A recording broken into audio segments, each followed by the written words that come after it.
Good morning. As we say in Icelandic, jæja. Now it's time to do something useful. So my name is Ragna Árnadóttir. I'm the moderator this morning for session 3. And I hope you had a nice evening yesterday. Did you? Yes. Okay, good. And it's a wonderful morning, is it not? Yes. Okay, and everybody is awake, I can hear that. Great, okay. So, I'm very happy to be here. It's a great honor. But I wish I were more happy that I was more happy that we are here talking about gender equality. I wish that I was more happy that we were here to share experiences. I wish I was more happy that this conference is taking place.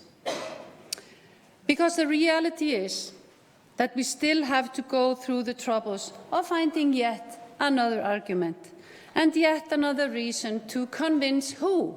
Somebody that gender equality is necessary or even something desirable. Or go through old arguments again. It's 2019, is it not? Okay.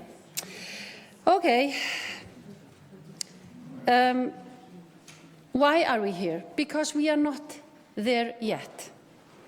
In all societies, women are struggling to take their rightful place, to obtain equal representation in all sectors. Okay, we are in Iceland, and we are, in comparison to many other countries, doing something in the right direction. Sometimes at least. But should we be grateful? No, because we still have our issues. We are not still there yet. I am the first woman to be the Secretary General of Alþingi, the Parliament of Iceland. About time, some would say, that a woman holds that position. Does that mean that I'm any better than my male predecessors? Does that mean that I'm any better just because I'm a woman? No. And I don't have to be any better just because I'm a woman. I refuse to be put in that position. Women do not always have to do better. Women do not always have to deliver more profit. We don't have to earn equality. Do you understand what I mean? Sometimes women are better, of course, and sometimes men are better. Sometimes companies run by women are more profitable. Sometimes companies run by men are. So please don't tell me that I should be hired as a Secretary General or a CEO or something else, just because I will, as a woman, do a better job than a man. Studies show that a parliament can be a dangerous place for a woman. I can, for example, name one study from 2016, an international study based on information from 123 women from 45 European countries, both female politicians and members of staff. The study showed that acts of sexism, abuse and violence against women take place in parliaments in Europe. For example, 85% of female MPs said that they had suffered psychological violence in the course of their terms of office, 85%. 47% had received death threats or threats of rape or beating. 58% had been the target of online sexist attacks on social networks. 68% had been target of comments relating to their physical appearances based on gender stereotypes. And 24% had suffered sexual violence and 15% had suffered physical violence. This was a study made by the Interparliamentary Union, the IPU, in 2016. A recent study here in Iceland shows that this is a problem here as well. And this is not acceptable at all. We are preparing in Alþingi our own study to get more data in order to be able to take appropriate measures. Because Alþingi should be a safe environment, both for women and men. A workplace should be a safe environment, both for women and men. And a home should be a safe environment, both for women and men. Okay, so let's go to our program. I know that you have been reading it and studying it, so I will not go through it. You know that we are starting with a roundtable session, and I will ask in a short while the participant to come. But before that, I will introduce the moderator, Kristín Ástgeirsdóttir. She is here. She's a former director of the Center for Gender Equality. She was a member of the Icelandic Parliament for the Women's Alliance from 1991 to 1999, and she has a master's degree in history. But that is not all. Kristín is one of our pioneers. She is one of our heroes. So welcome, Kristín.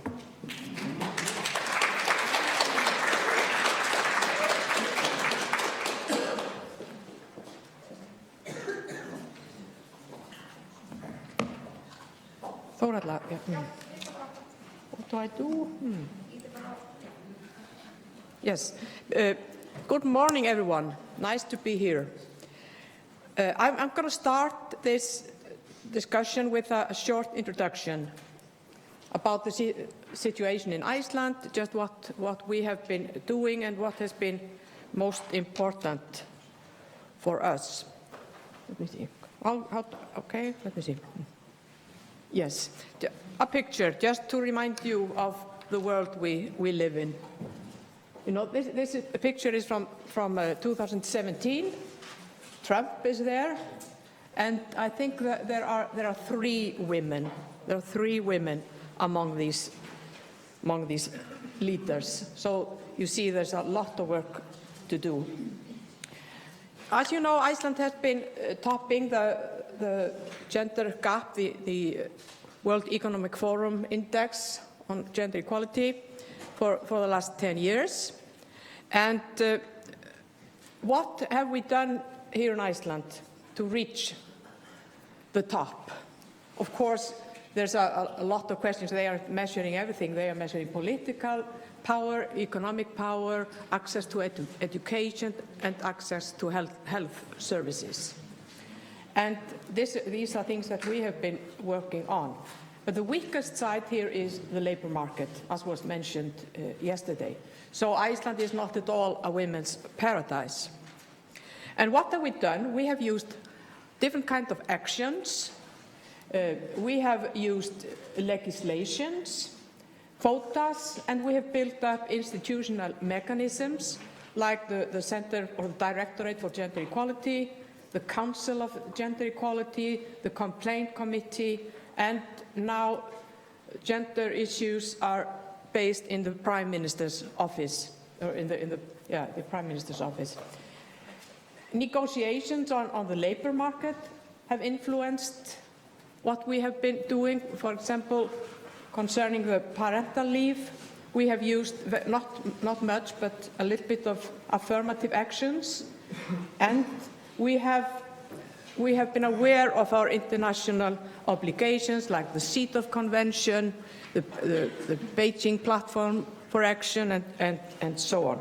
And just to show you a picture of the changes that we have seen in Iceland. This is the labor market from 1920 or 1920 to 2018. The red columns are the women, and you see the enormous change between 1960 and 1980. This is the time when women were going out into the labor market, starting to educate themselves and so on. And just to mention a few laws and action plans that we have. First, it's the Constitution, which says that women and men are equal in every respect. There's the Act of Gender Equality, which has been reduced 4 times and is under revision now. And among things in the Act there are articles about the labor market's so-called positive duties, what they are supposed to do. So men and women are more equal on the labor market, but as I mentioned, this is our weakest side.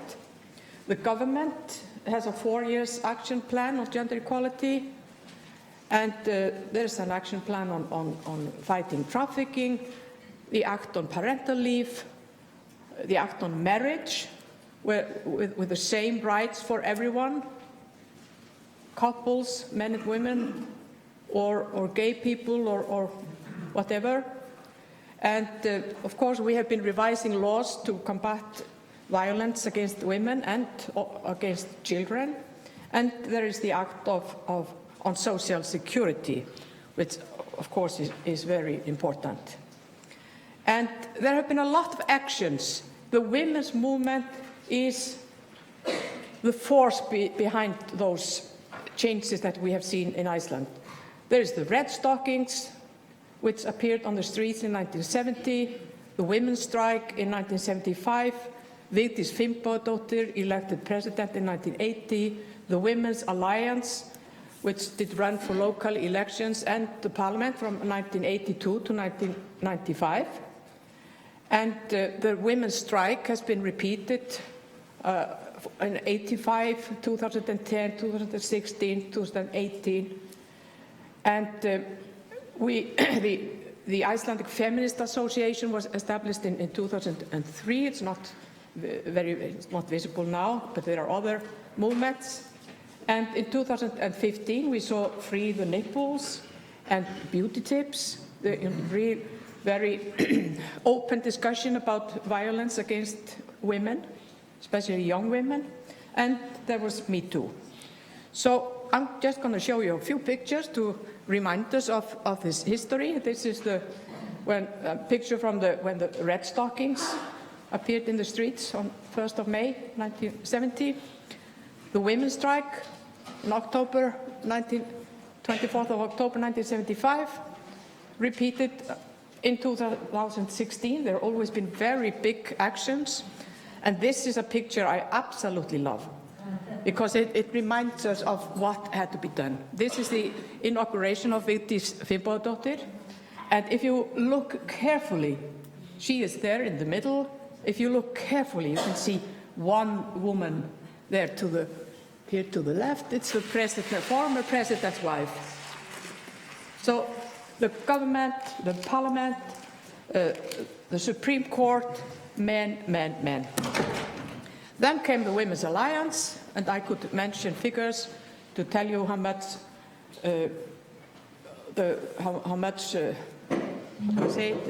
more women came into politics. And this is from the campaign in 1982. This is from one of our actions in 1984, protesting against the beauty contests and what the mayor of Reykjavik did say.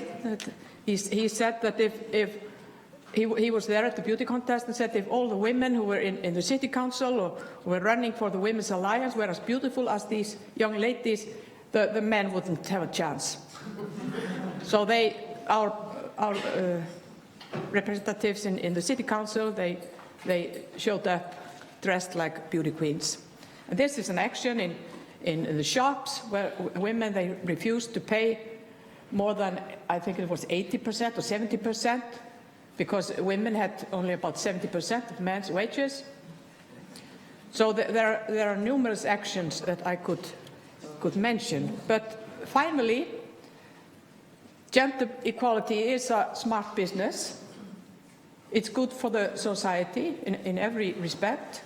And it's a question of respecting human rights and creating a more equal, just and fair society. So that's why we need to continue working on gender equality. As I said, Iceland is not a women's paradise, and we have a lot to do. And that's what we are going to discuss. What have we been doing, and what do we need to do? So may I ask the panelists, please, to take a seat. We are going to introduce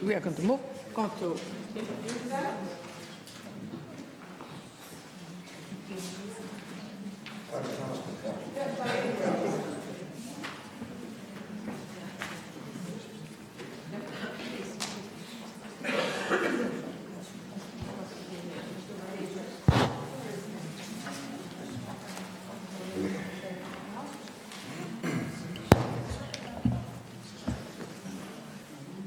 Unfortunately, Ásta Fjellsted she couldn't be with us.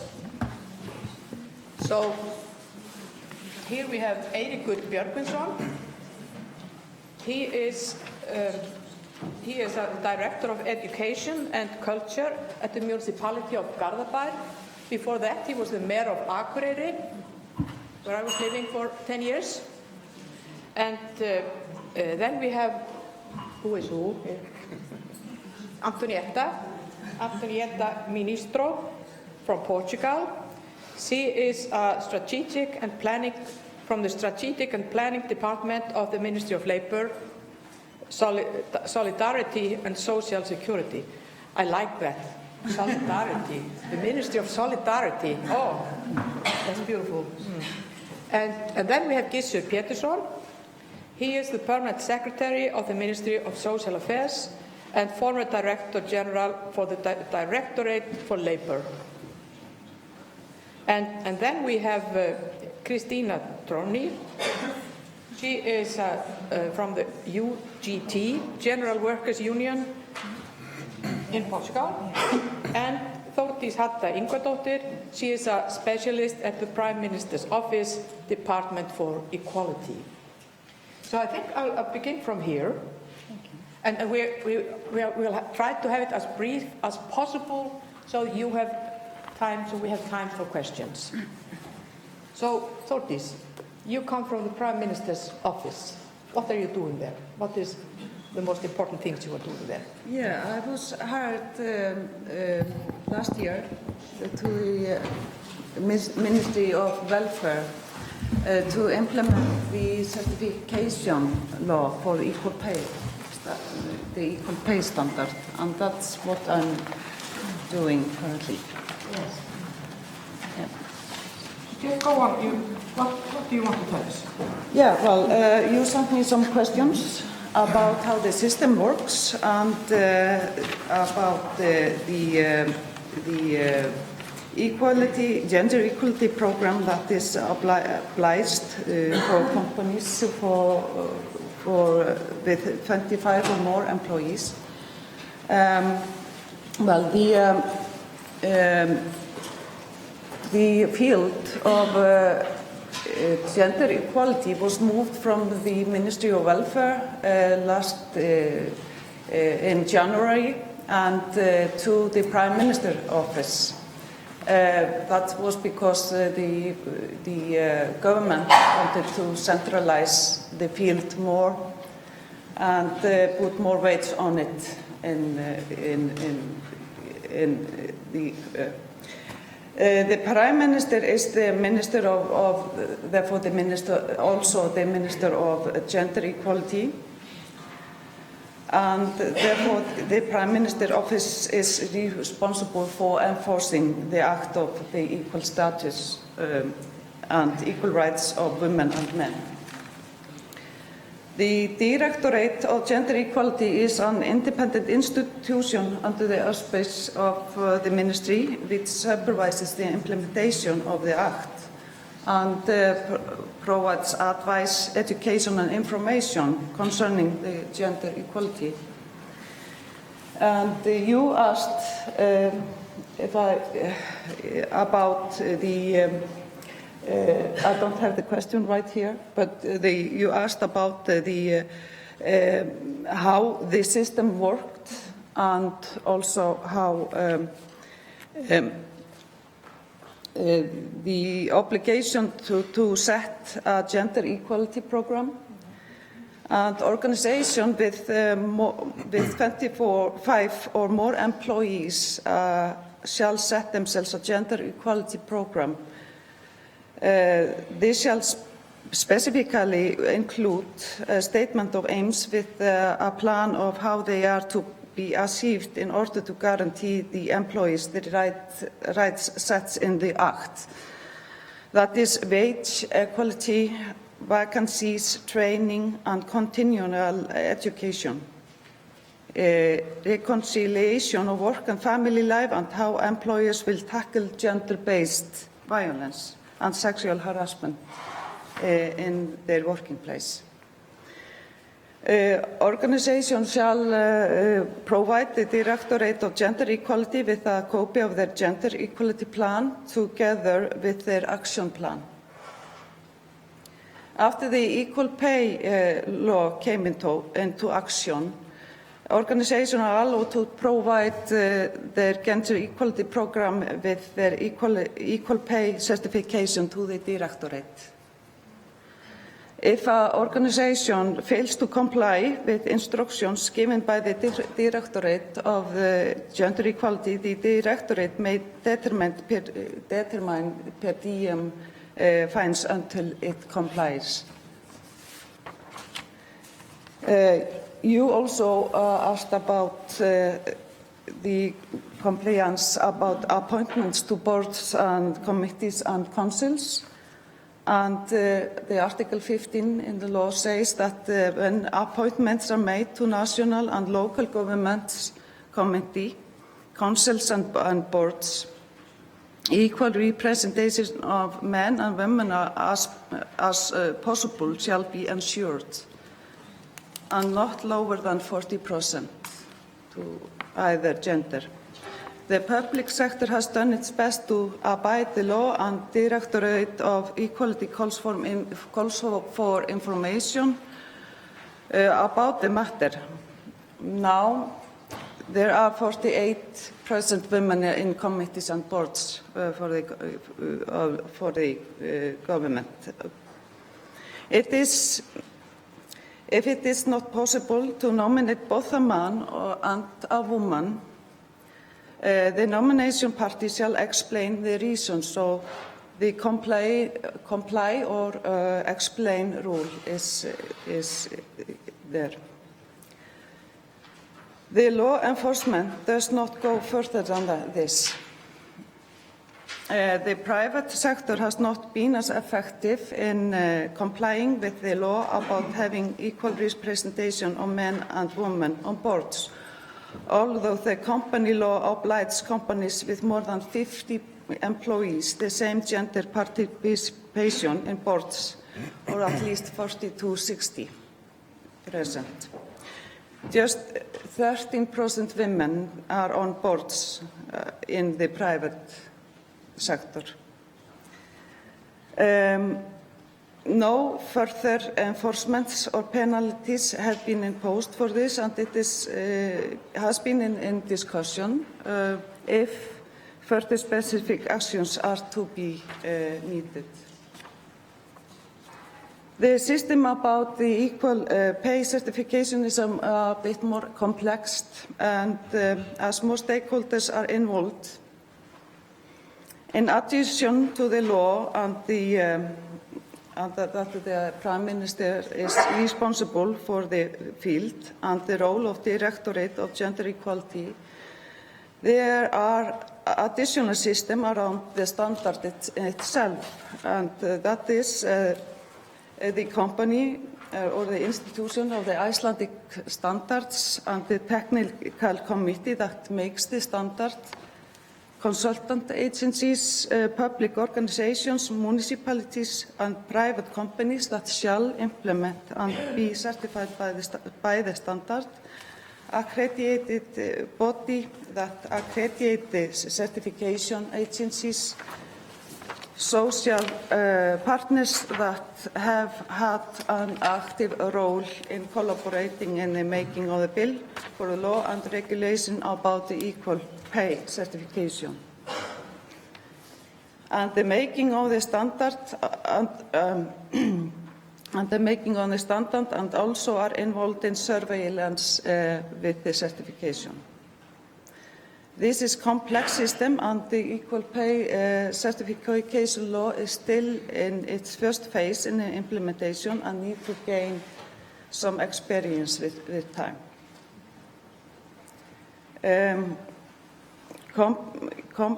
Compliance and monitoring has not come into action yet.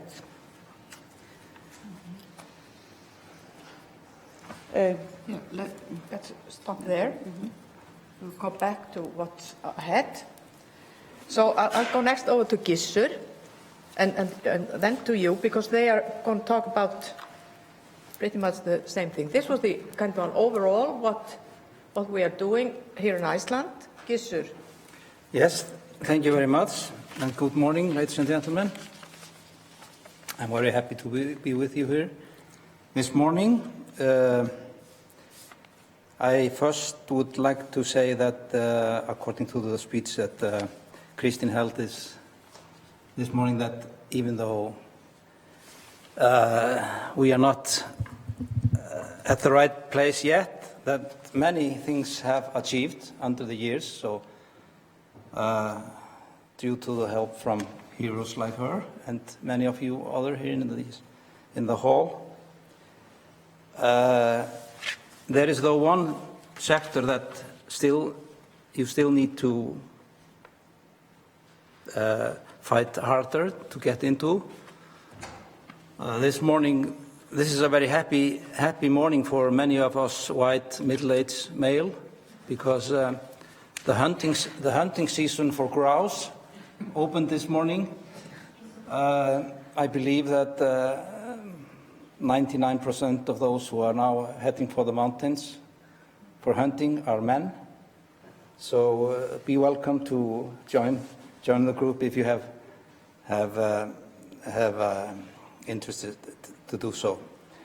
I would like, though, to tell you a little bit of what we are mostly proud of in my ministry, which is the implementation of the parental leave from year 2000, 20 years ago. I would say that is the most positive action that has been made under the years, at least from our point of view. This was an effort from the public authorities to influence the traditional role of men in the home, and particularly regarding childcare. And that eventually affected the labor market.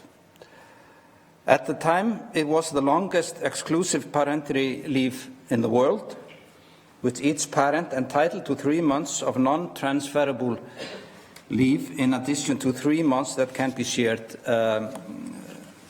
between the parents.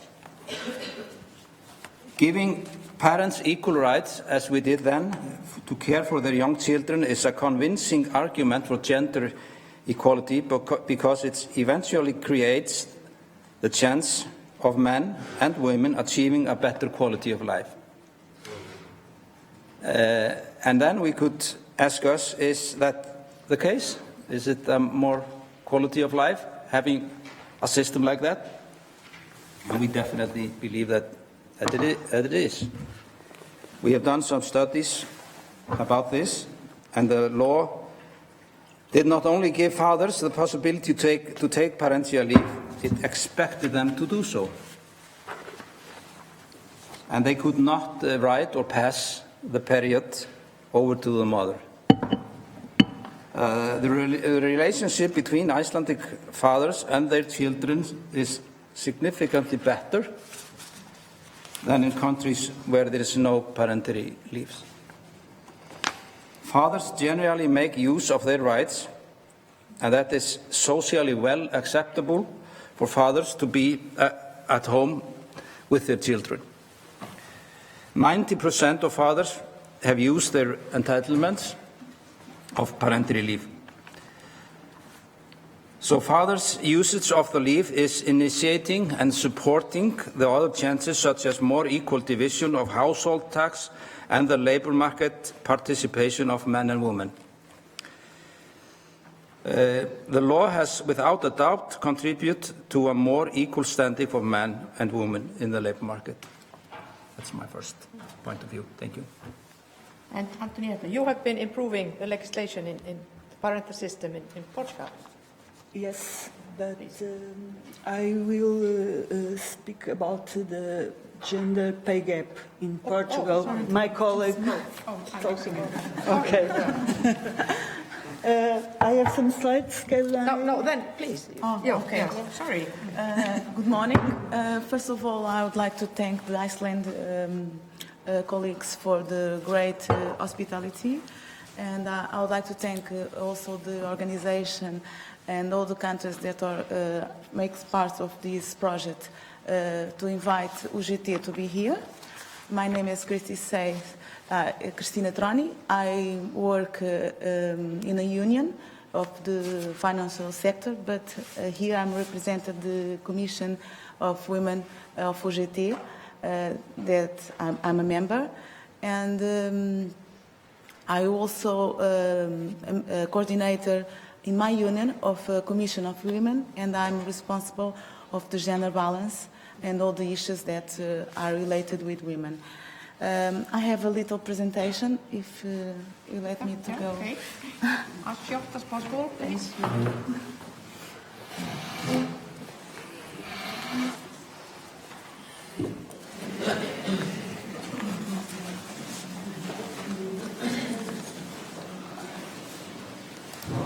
Yes. Okay. This? No. Like this? Have to put. No. Sorry. Yeah.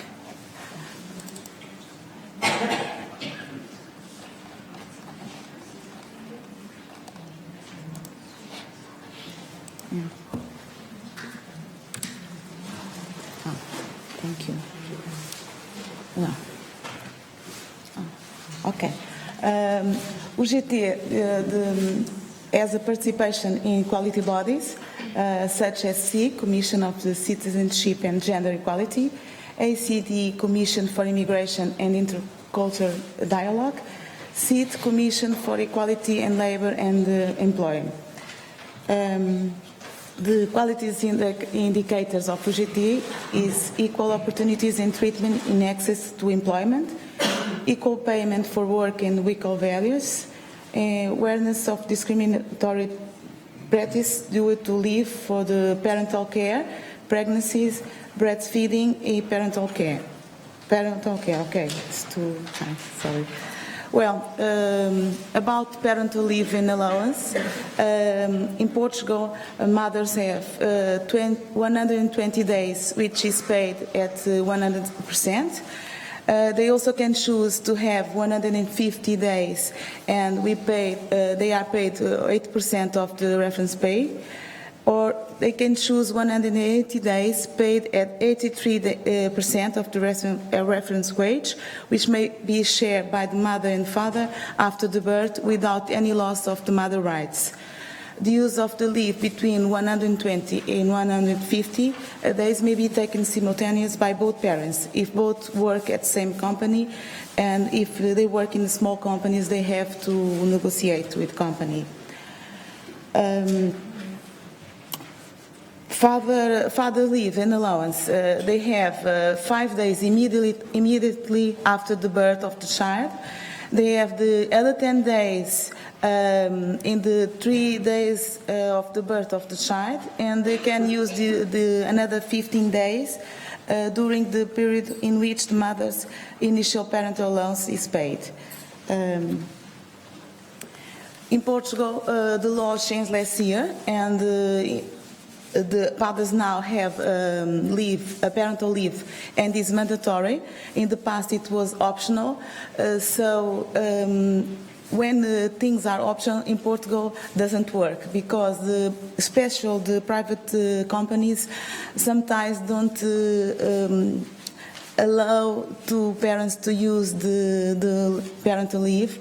And sometimes it's difficult, and sometimes even the parents are afraid to ask because they are afraid of discrimination, they are afraid of not having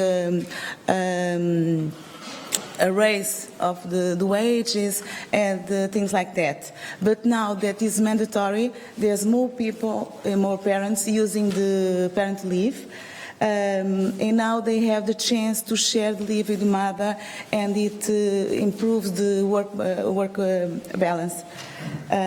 Mother can choose if she wants to go back to work early or not, because parents can use the 15 days in the end of the leave, so it's better to work balance life. As you can see in the graphic, the parental leave and the use of that has increased, but now is even better. For all these reasons, the age of women at first childbirth is 30 years old. Women are having children later because of the work and all these things. And not only for that, because in Portugal, the majority of the men and women have full-time jobs. Part-time jobs is not a tradition, and we have lower wages. And as the parental leave is not paid 100%, if they want to use all the time, sometimes people think if they want to take the leave or not, or because they're going to earn less. How to do work-life balance? It's difficult. We have to implement new ways of working, such teleworking, but it's a tool that in Portugal we don't use much. And men must have an active role to play in sharing family and working life policies to help women to have more time to make, have time to her, to the children, and to work. So the biggest challenge for the future, I think, is changing mindsets. And I think the law helps to implement some measures that help parents to use them and helps to work-life balance. But I think we have a long way to run, and we have to change, and we have to change now and quickly. Otherwise, it's difficult to improve, and we're going to have the same conditions that we have now, and we want more. So, thank you.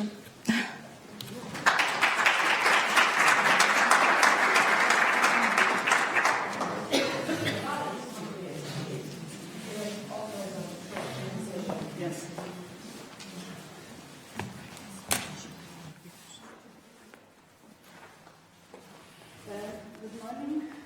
First of all, I would like to thank the invitation to be here and also for the hospitality. I will try to present to you an instrument that we are developing in Portugal to improve the assessment and the monitoring of gender pay gap. I need to be briefly, but then if you have any questions, please feel free to ask me here or later by email.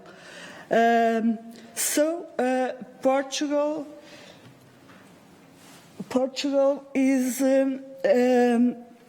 tackling the gender pay gap through legislative and non-legislative initiatives. From the main legislative initiatives on equal pay that were approved in Portugal, I would share with you today some information about a law approved last year, which established a new dimension in the context of the policy on wage transparency. This new legislation includes 4 types of mechanisms that enforce the principle of equal pay for equal work and work of equal value. These mechanisms are the improvement of statistics about pay differences, include also transparent policies, and also allow workers to request to the Commission for Equality and Labour and Employment issues opinions on the existence of pay discrimination based on gender. So, as I said, one of these mechanisms is the annual availability of statistical information about pay differences by company and by sector of activity. This information is prepared by the Strategic and Planning Office of the Ministry of Labour and on the basis of information already provided by companies on an annual basis, the Quadros Pessoal, which is an administrative data set that covers all employees in firms with at least one employee. The data has reference the month of October and contains detailed information on workers and as well as on firms, including information about wages and other components, regular and irregular prestations. So the barometer is a mean to improve statistics, but also to raise awareness, and even more important, to promote a wide-ranging debate on equal pay in the Portuguese society.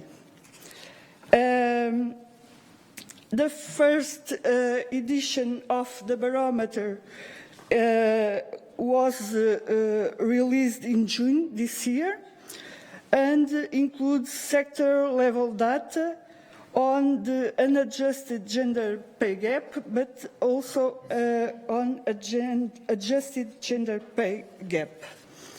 But I will show briefly how works in practice the barometer.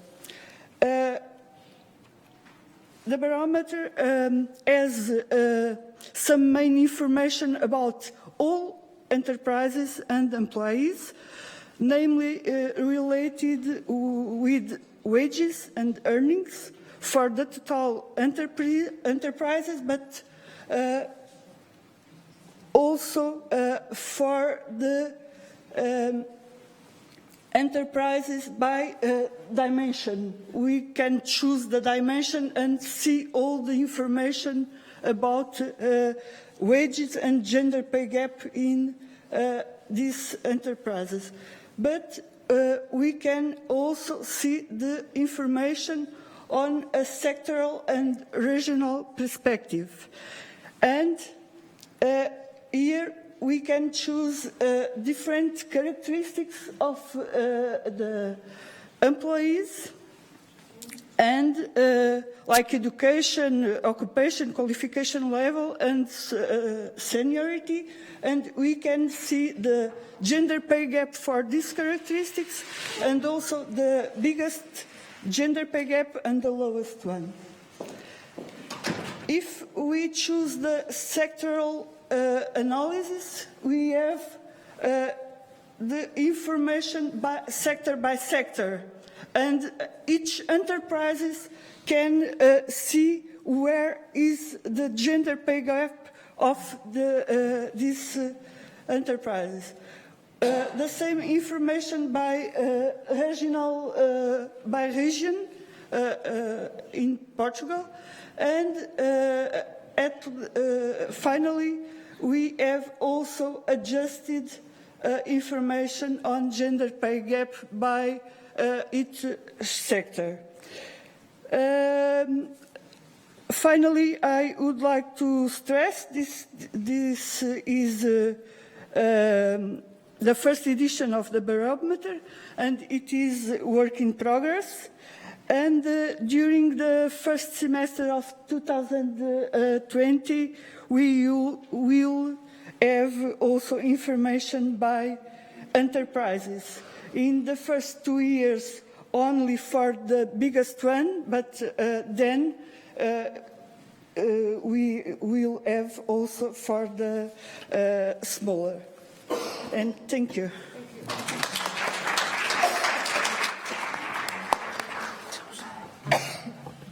Then, last but not least, there is Eiríkur. He is, as I mentioned, from the municipality of Garðabær. And what are the municipalities or your municipality doing to increase gender equality, Eiríkur? Well, first of all, thank you for inviting me here today and have the opportunity to present my municipality and also all the municipalities in Iceland, and it is quite a job. Well, first of all, the Association of Municipalities in Iceland are doing quite a lot supporting the municipalities in Iceland.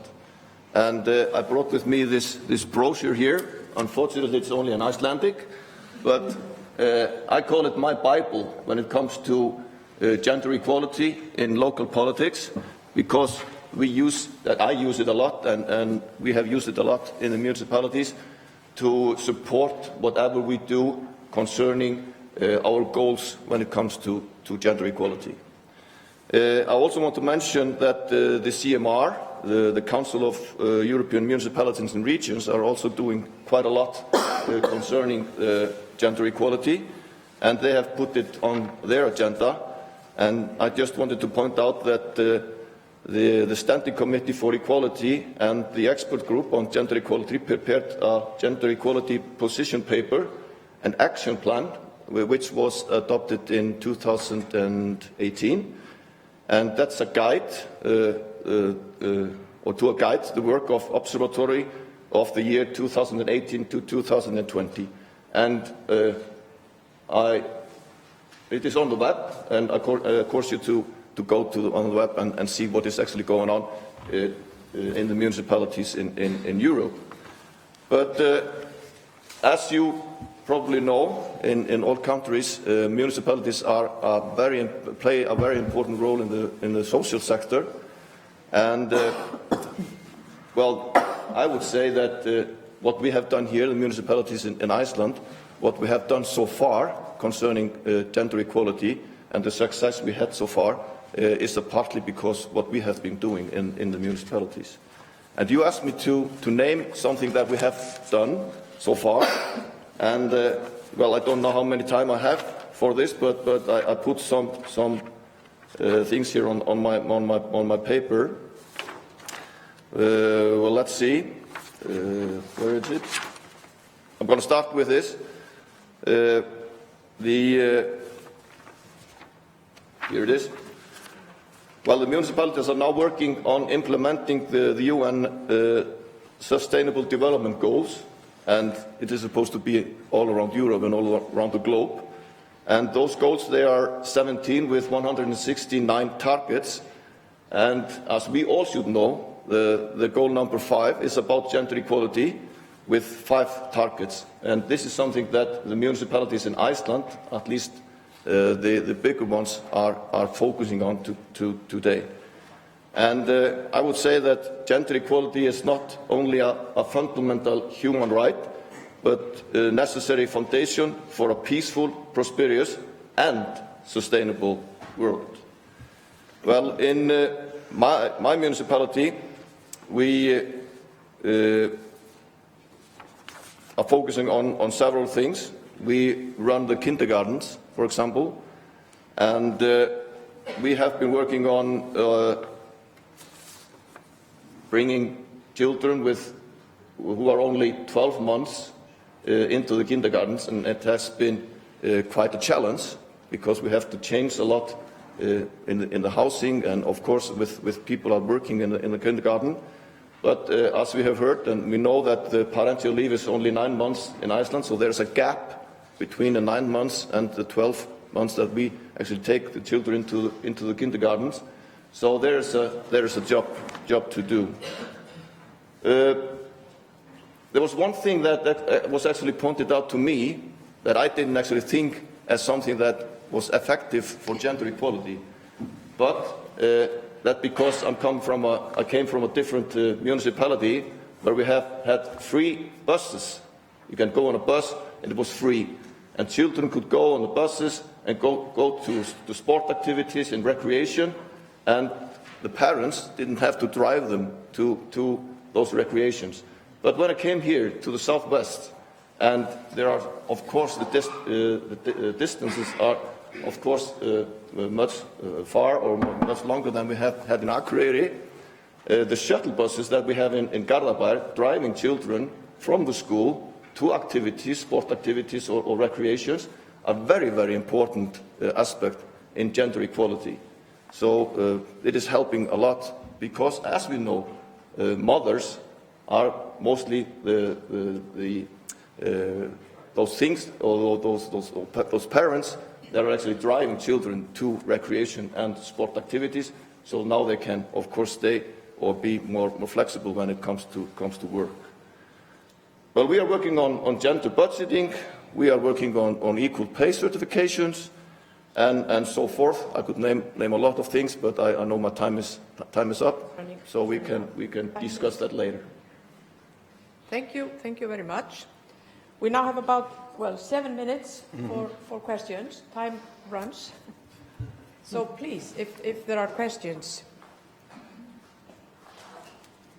You know, we have heard about how the system works here in Iceland, the labor market in Portugal, and parental leave. The parental leave in Iceland, which is going to be 12 months. When? Well, in 2023, I believe it will be implemented. It will be done in 2 stages. I just wanted to point out that there is, as Eiríkur mentioned, there has been a gap from the period of the parental leave to the period where the kindergarten steps in, and we are trying to close that gap. Some municipalities do better than others in that respect. So there are 2 bills to be presented to the Parliament now. One is that the period of the parental leave will be extended to 12 months in 2 steps, and then we are also revising the whole bill, the whole system of the parental leave, because of course this changes under the time. It's now been 20 years. The society is changing. I would like to say to my colleague that there are many things to be aware of when you're implementing a system like that. One is, for example, you didn't mention that's the financing of the system. We do it here that there is a fund financed by taxes. So those who go to a parental leave, they step out of the payroll from the companies in the period. So that helps the companies. You need to hire in a new one, but anyhow, you are not on the payroll with the companies under the period. That's very important. And then I would like to say that those actions we are taking now in our ministry is very well accepted by the social partners, not at least the unions, and was, I would say, a key role, one of the keys that we were able to conclude a general wage agreement this last spring here in this country. Just to say, we don't have this fund. That's why. People work in states, that's okay, but when they are in the private companies, is different. And what you said, it's very interesting, because in Portugal, kids have to go to kindergarten under 4, under 5, and we don't have free buses. It would be very good if we have, but we don't have it. But it's very interesting. Is there a question? Yes, over there. Hello. Thank you very much for the presentations. So my question is, what stood out to me from your introduction, Christine, when you're going over the history and everything that has happened, is that these changes towards gender equality, they don't happen by themselves. They are because of a lot of fighting and a lot of resistance, and there's a lot of uncomfortableness to it. And I just wanted to ask you, panelists, on your opinion on this and experiences. how do we tackle this resistance and the you know, we need to be uncomfortable to make any progress. And what is your opinion on this? Thank you. Mm-hmm. Who would like to respond? The resistance. I can start. Okay. There has been a lot of resistance concerning the municipalities, but the discussion is, of course, very, very important. You have to have the discussion all the time, and we have made progress. You can see the city councils all over, and of course, having support from the law that we are supposed to have equality in the city councils, it's very, very important for us. But there is one thing that I want to mention, we haven't mentioned here. We have to implement the young people. The young people have to take part in a discussion, because they have sometimes the solutions that I'm not talking about myself as an elderly, but they have sometimes the solution. And think about what Greta Thunberg has done today about the discussion about climate change. If we had someone, or not one person, many persons, talking about equality from young people, that would help us a lot. Can I? They are out there. They are. They are out there, yeah, definitely. Yeah. Especially when it concerns violence, they've been very active. Someone else? Yes. Yes, Yeah. I think the law is very important. For example, in Portugal, it was important because if it wasn't the law, we didn't have so much achievements now. For instance, our parliament now has more women than that it was before. We have almost 40% of the women in parliament, so the law is important. Now we have quota genders in the parliament, and we have to have quota genders everywhere. Otherwise, we won't going to improve. I think, like someone said yesterday, being equal takes a lot of work. And we have to work, and the law is important to help us. Well, I'm told that there are 3 more questions out there. Maybe we should have the questions all together, and then just a final answer, and then we will have a coffee break. So, coffee break. No coffee break. Not yet. May I ask a question? Thank you very much. I have 2 questions. One, very short. The first one is related to, I'm Anna Karaszewska from Poland, and thank you very much for being here. To our great moderator, Christine, I'm very impressed about what has been done so far by women movement here in Iceland. I realize that it's the results of very different and complex action. What, from your perspective, you said that it's still not the women paradise or paradise for women, but what from your perspective was the key success factor to achieve, the place the women, Icelandic women achieved so far?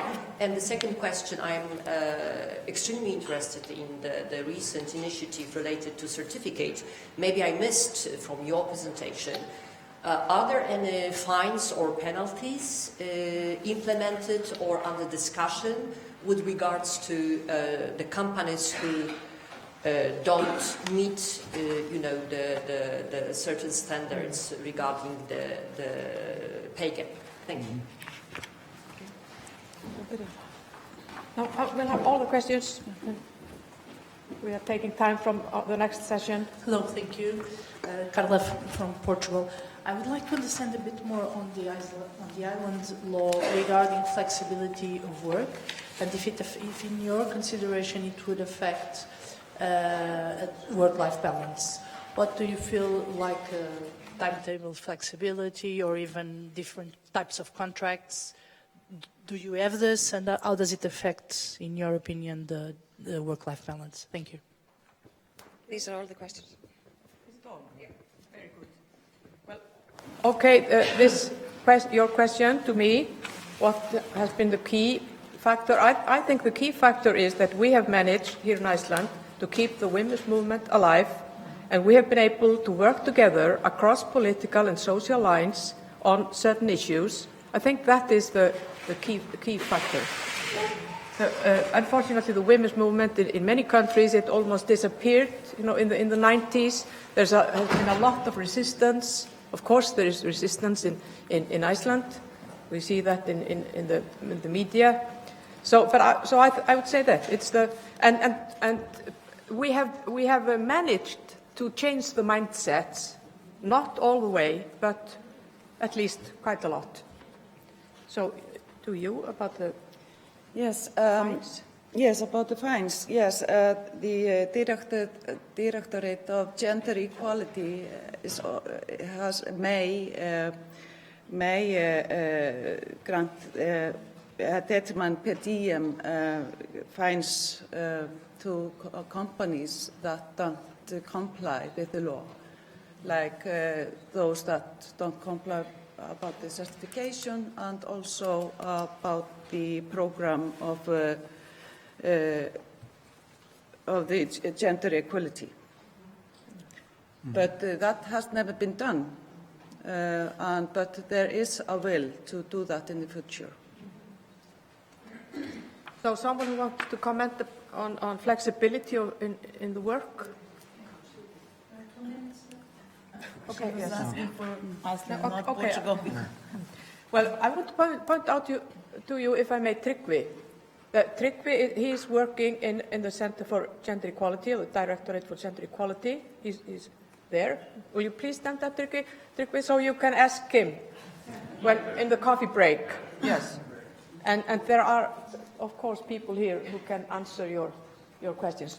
So, okay, so I say just thank you all for taking part in this discussion. Thank you. And,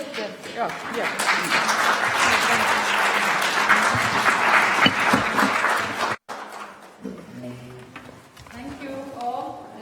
Thank you, Christine, and all the panelists. This was really interesting to share this information and data. And of course, we thought it was important to get up to get the question here in the plenary, so you can discuss it also amongst yourselves. So thank you. Well done. Sigríður Björk, I see that she is approaching. She is a district commissioner of the Metropolitan Police. And she's a lawyer by education. She has also further education in European law and a diploma in public administration. And she's been a police chief since 2002 in various districts of Iceland. And service of the police and focus on gender-based violence have been the focal points in her work. So I would advise you to listen carefully to Sigríður Björk. She's doing a great job. Sigríður, we look forward to your presentation. Welcome.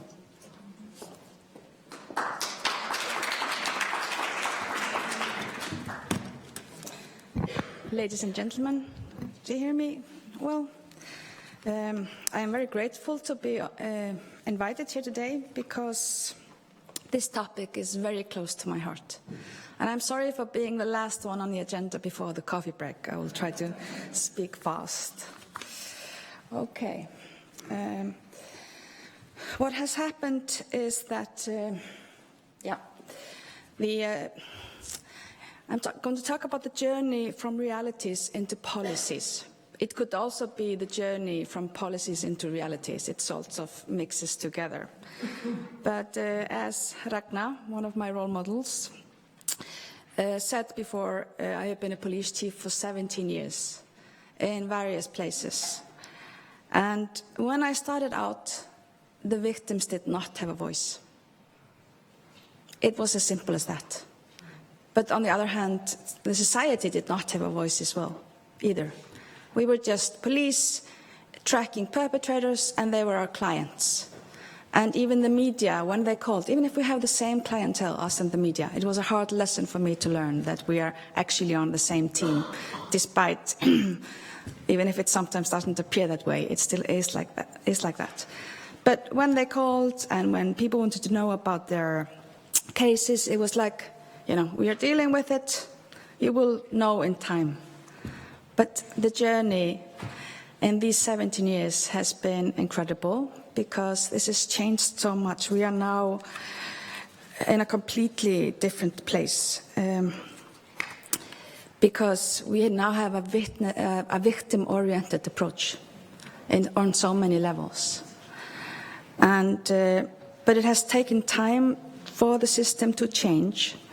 And I always remember when I was a police chief in Suðurnes district, it's the airport district, and we investigated a human trafficking case where a young girl was to be prostituted here in Iceland by her countrymen, Lithuanians. And we got an award from Stígamót. I don't know if all of you know what Stígamót is. Stígamót is a great organization, NGOs that help victims of sexual violence and have been doing for many years. And they gave us, the officials, 2 lawyers from the police in Suðurnes. They gave us an award for breaking, I think they called it breaking the glass ceiling or something. And shortly after, I was at a meeting with prosecutors. And one of the prosecutors went into the podium, and we were talking, I think, 2011. And one of the prosecutors went into the podium and said, well, you are now tainted. You are biased. We cannot trust you anymore. And there were no objections in the audience. This would not happen today, but it's just a few years back, so it's good to have that in mind. This opinion is no longer prevailing. And I want to talk to you about the police, because it's very important that we keep in mind that the police is not anymore a power organization. It's a service organization. And our clientele is not the perpetrator. Our clientele is a whole community. It's the families and friends and the people in different places in the country that are afraid to go out at night because of bad reporting in the center. Everyone is our client. So we need to work with that, and we need to understand it, and we need to appreciate that our currency is the trust that we have. And the police has quite a good trust in Iceland, very good.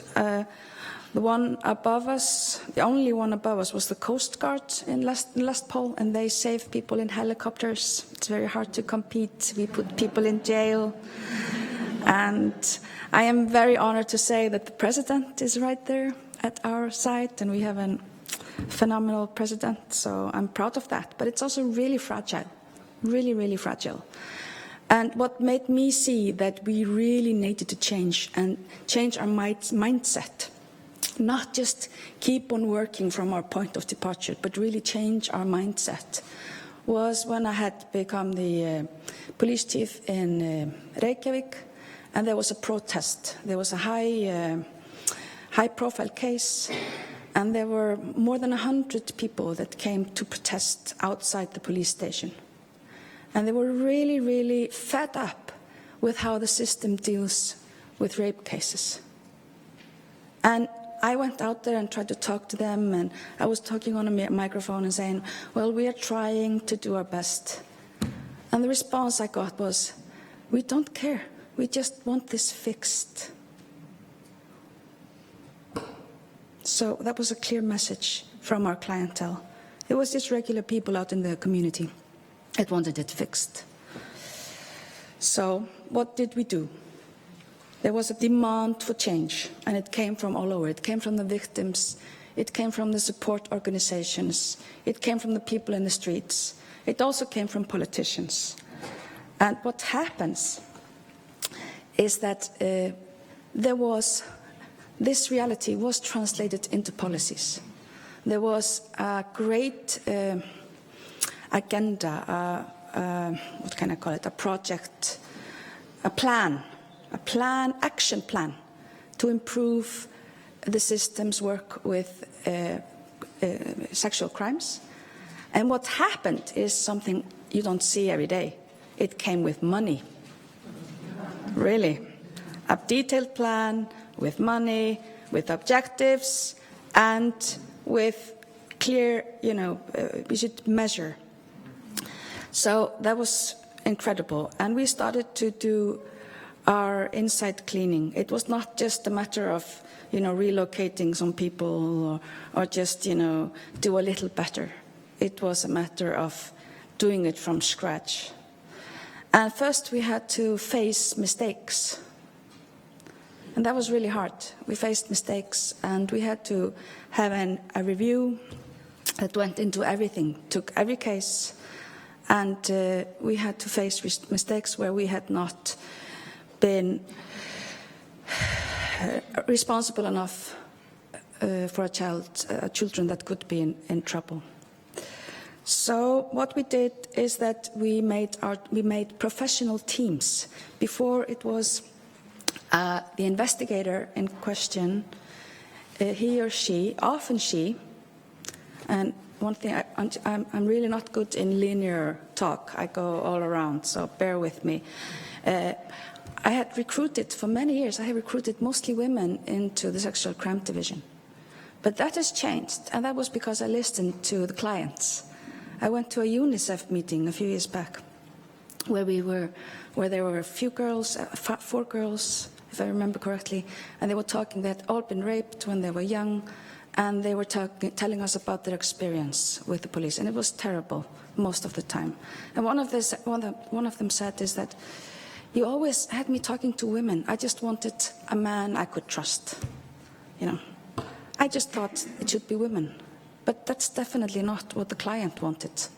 And the others agreed. They wanted to choose their own investigator. So we need to listen to that as well. So now we have teams, 3 people that work together. It also helps with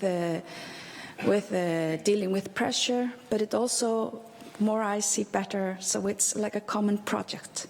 And we put on top priority is cases concerning children. The next top priority is rape cases, and the third is other sexual offenses. But it can vary, but that's a basic way we organize it. And the professional teams have been getting a lot of education. Before we were teaching one person techniques by sending them over to interviewing techniques by sending them over to the UK, and it costs a lot. We could get the same person to Iceland for the same amount of money and teach everyone. So, it's a no-brainer. So we've been trying to educate our people better, make the teams, and we've been using technical solutions. And they mean a lot. We have this great technical data system for police, one for the whole country. But we haven't used all the options. So now every case gets a plan. And the plan is put in the computer. It's visible. You have to work on it. You have to fill it in. No detail can go unnoticed if there are 3 people doing it. So we have, I don't know how to say it in English, belte and axlaband. We have a precaution. So we have a precaution. And there are other technical options also. We had more funding, but we also had more funding within our organization. It was not just coming from the ministry. We prioritized. I just came from Stockholm yesterday, where I was attending a conference for police women. And there, the realities are that the people working narcotics are usually guys. The women are working sexual crimes, and they get much lower pay. We changed that a few years back, when we started to think about this with different eyes. We wanted the best people in there. We did not want them tired. We did not want them overworked. And we pay, they have the best pay, so they don't have to work so much. I don't know if they get the best pay for the least amount of hours, so to speak. And also, what is more important is that they are not taken into other cases when we have a murder or something that's big and calls for a united effort. They are not allowed to participate. They are just allowed to do this. Really, really. Oh my God, I just started. Okay. And the investigations are faster, and we are networking for a comprehensive approach. That means that we are now working with, we're part of establishing a one-stop shop for sufferers of violence, Bjarkarhlíð, which is networking and helps us to, on an equal level, as a network basis, we work with all kinds of people that aim to help the survivor of a sexual offense. We are now currently working with technical detail where victims can access our database and see where their case is. Just as you can access your bank information, you can access your health information. Why shouldn't you be able to see where your case is? So that's what we're working on. There are now been a new effort to explain decisions of why cases do not go to court to the victims directly. So it's not a question of waiting for a year, even 2 years, for a letter to come in. A letter you don't even understand. You're getting the conversation about this. And we also have been cooperating with the great women in the University of Reykjavik that are evolving a virtual reality courtroom. So you can, prepare yourself, because that's a deterrent for the people to come to us. So we are getting, it's been working. We are getting about between 30 and 40% more cases. We don't think it's an increase in actual assaults. We think it's an increase in reporting. But it's not enough, so we're hiring a psychologist to help us to make our victims happier with our service and try to understand them better. We need to build with the trust, and we have to understand that it's not maybe always possible for police involvement in every case, because when it comes to sexual crimes, the empowerment of the victim is so important. So what we did in domestic violence, we found the secret ingredient, the X factor, if you will, where we can support the victim and take responsibility of the victim and investigate on scene, on the right time of the circle of violence. And we could get a lot of cases through and help, make that a healthier travel in the system, if I can. I don't know if you understand what I'm saying, but it's a much better way for the victim in domestic violence cases, because we knew how to help them through this. We don't have that ingredient with the rape victims. So if you have an idea on how we can help people trust us enough to report sooner, because if you report sooner, it was much easier to take the case to court. And so if you have that ingredient, we are open for conversation. I really could talk for hours. I'm so sad that this time is over, but we have a little podium here after, a little talk after, so thank you.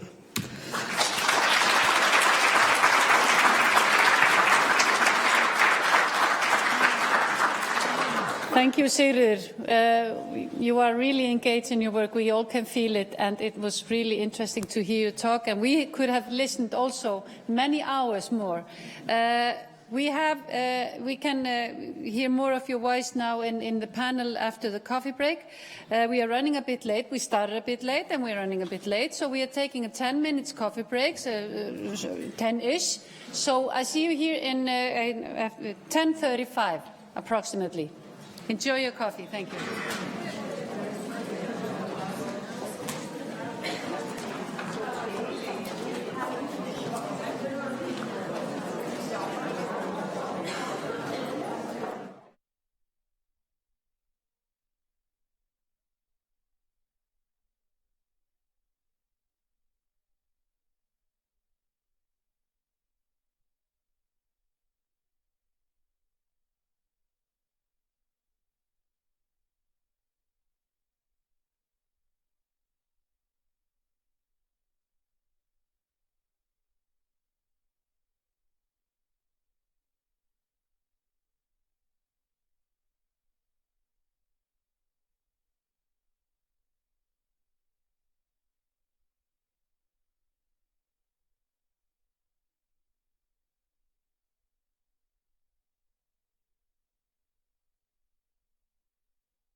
Jæja.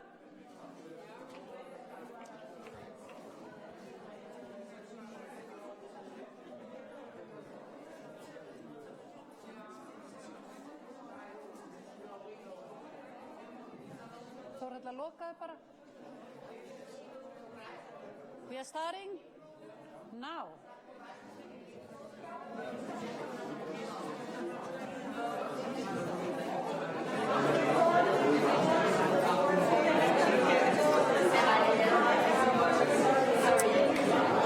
Okay. Everybody. Your attention, please. Jæja.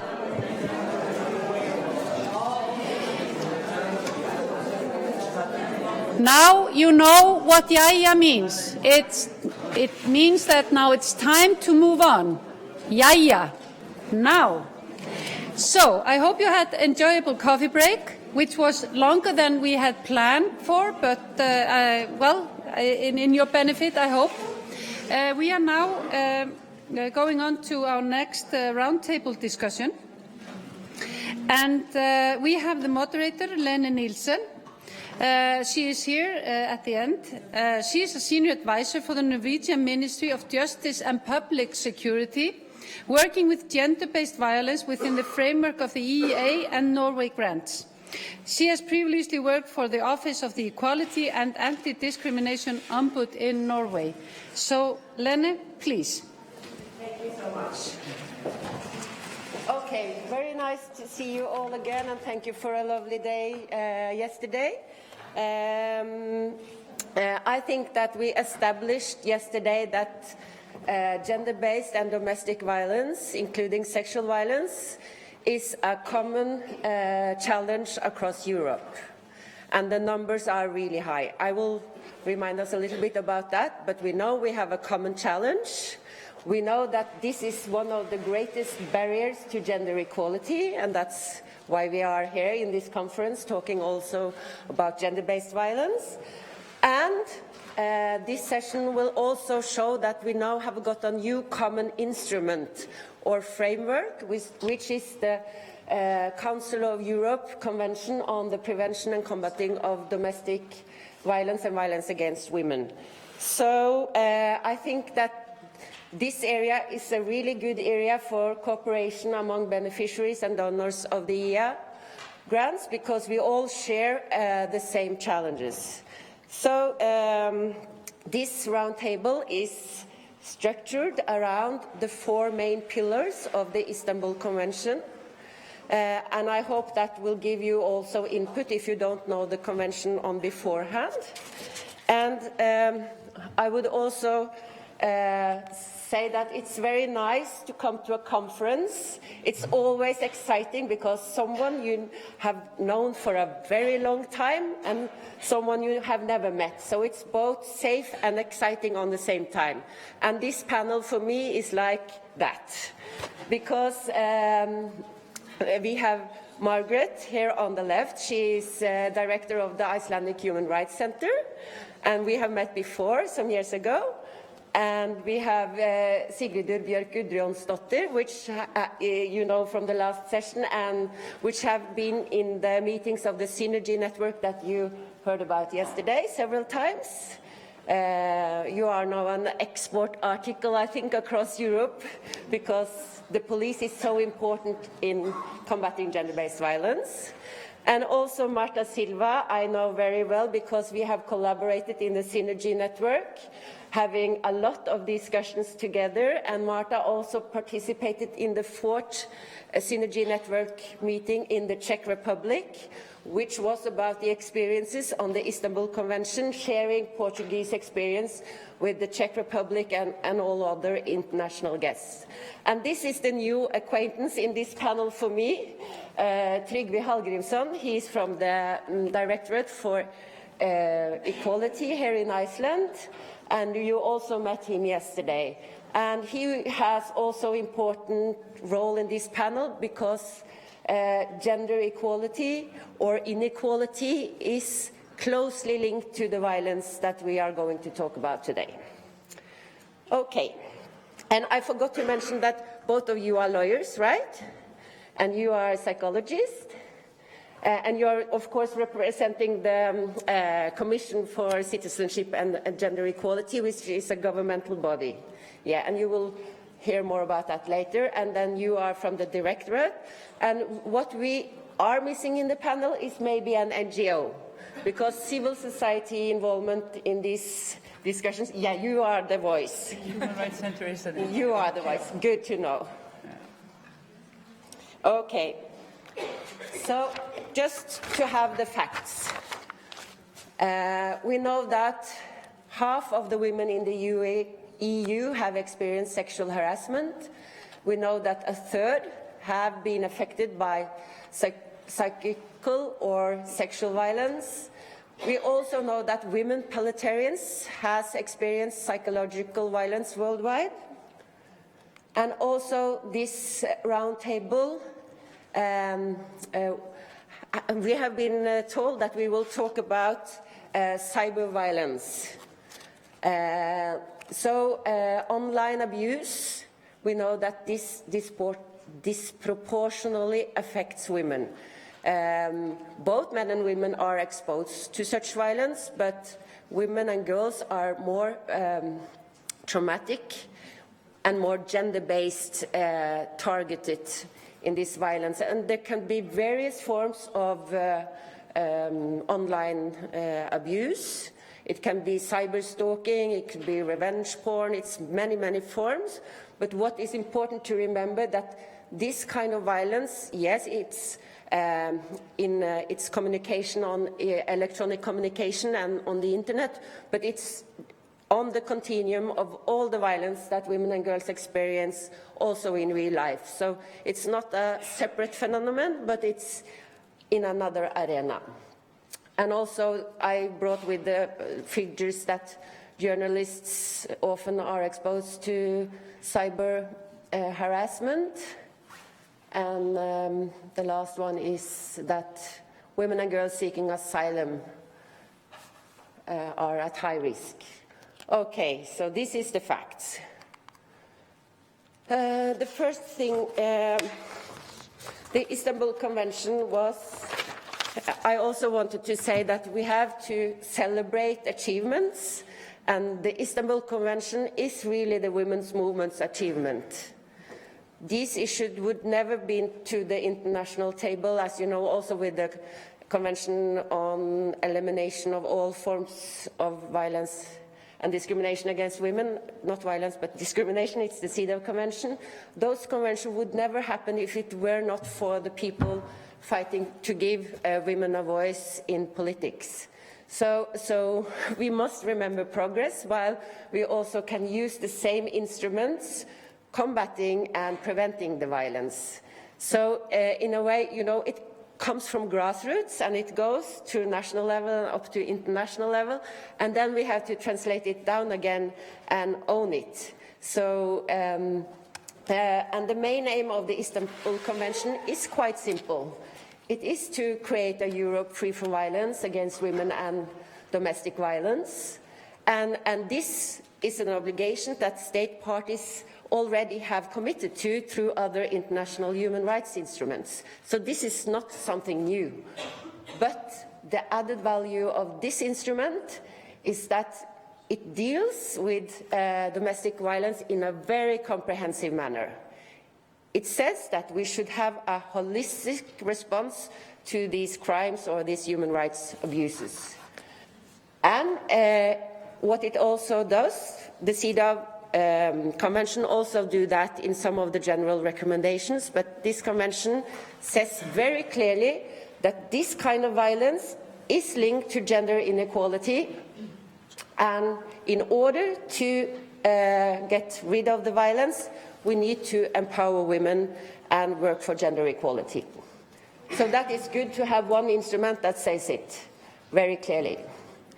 And also what is new and why the Istanbul Convention is a useful tool is that it requires a certain specific institutional setup It calls for integrated policies.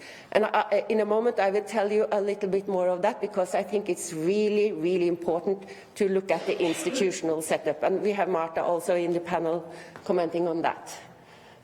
And what we are also going to talk about, it foresee really concrete measures on how to prevent, how to protect, and how to prosecute.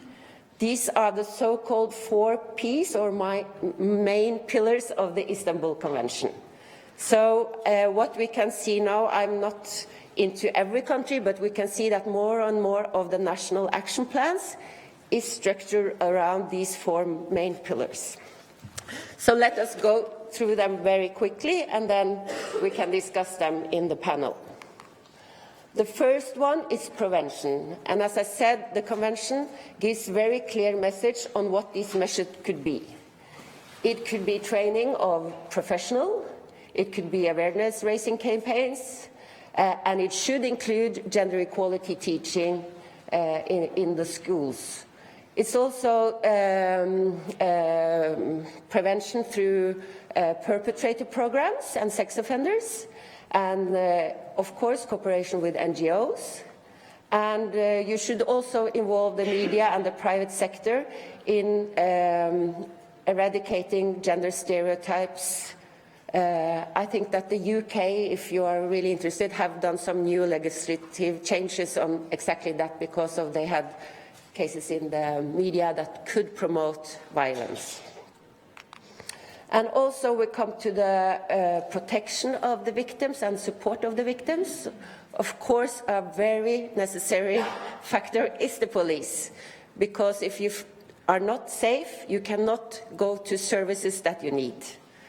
So in addition to police intervention and protection, it's required to have shelters in sufficient number, and it should be equally distributed wherever you live. You should have these services, and it's telephone hotlines. And I have many times laughed when I said telephone hotlines, because I thought it was helplines, and hotlines was something different. But now I have checked with the text in the Istanbul Convention. It says actually hotlines, but okay. And in Norway, we just opened our new hotline a month ago, so we are happy for that. And also rape crisis or sexual violence referral centers is important. And I know that many of the EA and Norway grants beneficiaries are doing that now in cooperation with the donors. Okay? And the third P is prosecution. You know that the Istanbul Convention requires that all kinds of violence against women is criminalized. And among others, I think for many countries, to criminalize stalking, at least for Norway, we had to do that before we ratified. Forced marriage and female genital mutilation was new for many countries. And then, of course, you have to carry out proceedings, as Sigridur told us, that trust and respect, and to have a victim-oriented approach is lying within this part of the Istanbul Convention. And the fourth P, I think, could be interesting for all of those who are working with gender equality in general, because you know the Istanbul Convention is a binding convention, and that there are certain room for interpretation from the state parties. But if you have been working with gender equality for a long time, you know that you can do good work on the other piece, you know. So if you are not working with violence, you can think discrimination instead of violence. So we have to prevent discrimination, we have to protect the victims of discrimination, and we have to punish those who are doing the discrimination. And that's why I think that the Chapter 2 of the Istanbul Convention is really, really important for enabling measures on the ground. So the first thing, and this is article, for those interested to read it up, it's Article 7 to 11 in the Convention. And the first requirement is, of course, that it should be comprehensive, that you cannot only work with protection. And when a woman is battered, of course, health services is the first we think of, and that we have done since the 70s. We have crisis centers and more of them, and then also the police, of course, protection measures from the police, but often there is a tendency to not prioritize prevention, because prevention is more complex. So that is why the Istanbul Convention have this comprehensive approach is good. And this is a task, of course, that is not possible to do alone. No sector, no governmental level, no one can do this task alone. So the Istanbul Convention calls for government to facilitate for multi-institutional cooperation. And that is maybe one of the main big challenges in all levels that we work. And, of course, all policies should be based on knowledge. So collection of data and research is a requirement in the Convention, and it should also be based on the rights of the victims. So maybe you have heard of some cases of trafficking, for example, where the public authorities are interested in punishing the traffickers. Many of the trafficked women feel that they are used as instruments for the prosecution case. Just to mention one possible example where the victim's right is not in the center. And of course, when it should be victim-centered, who will know more about the needs and the rights of the victims than the NGOs? So the Istanbul Convention gives a very clear call to involve and support with money the NGOs and civil society organizations. And as you also talked about, follow the money, and I will tell you how seriously you take this question. Allocation, gender budgeting, how to have enough money to implement the policies that we want to use to eliminate the violence. And then also the last part of this chapter of the Istanbul Convention call for one or more coordinating bodies.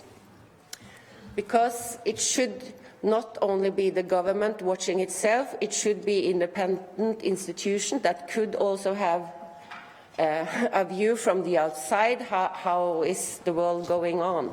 So these 7 C's, I think it's interesting in general if you are and I think that we have been doing for a lot of years, and the Istanbul Convention is pulling all best practices and knowledge into one document, and that's make it really useful.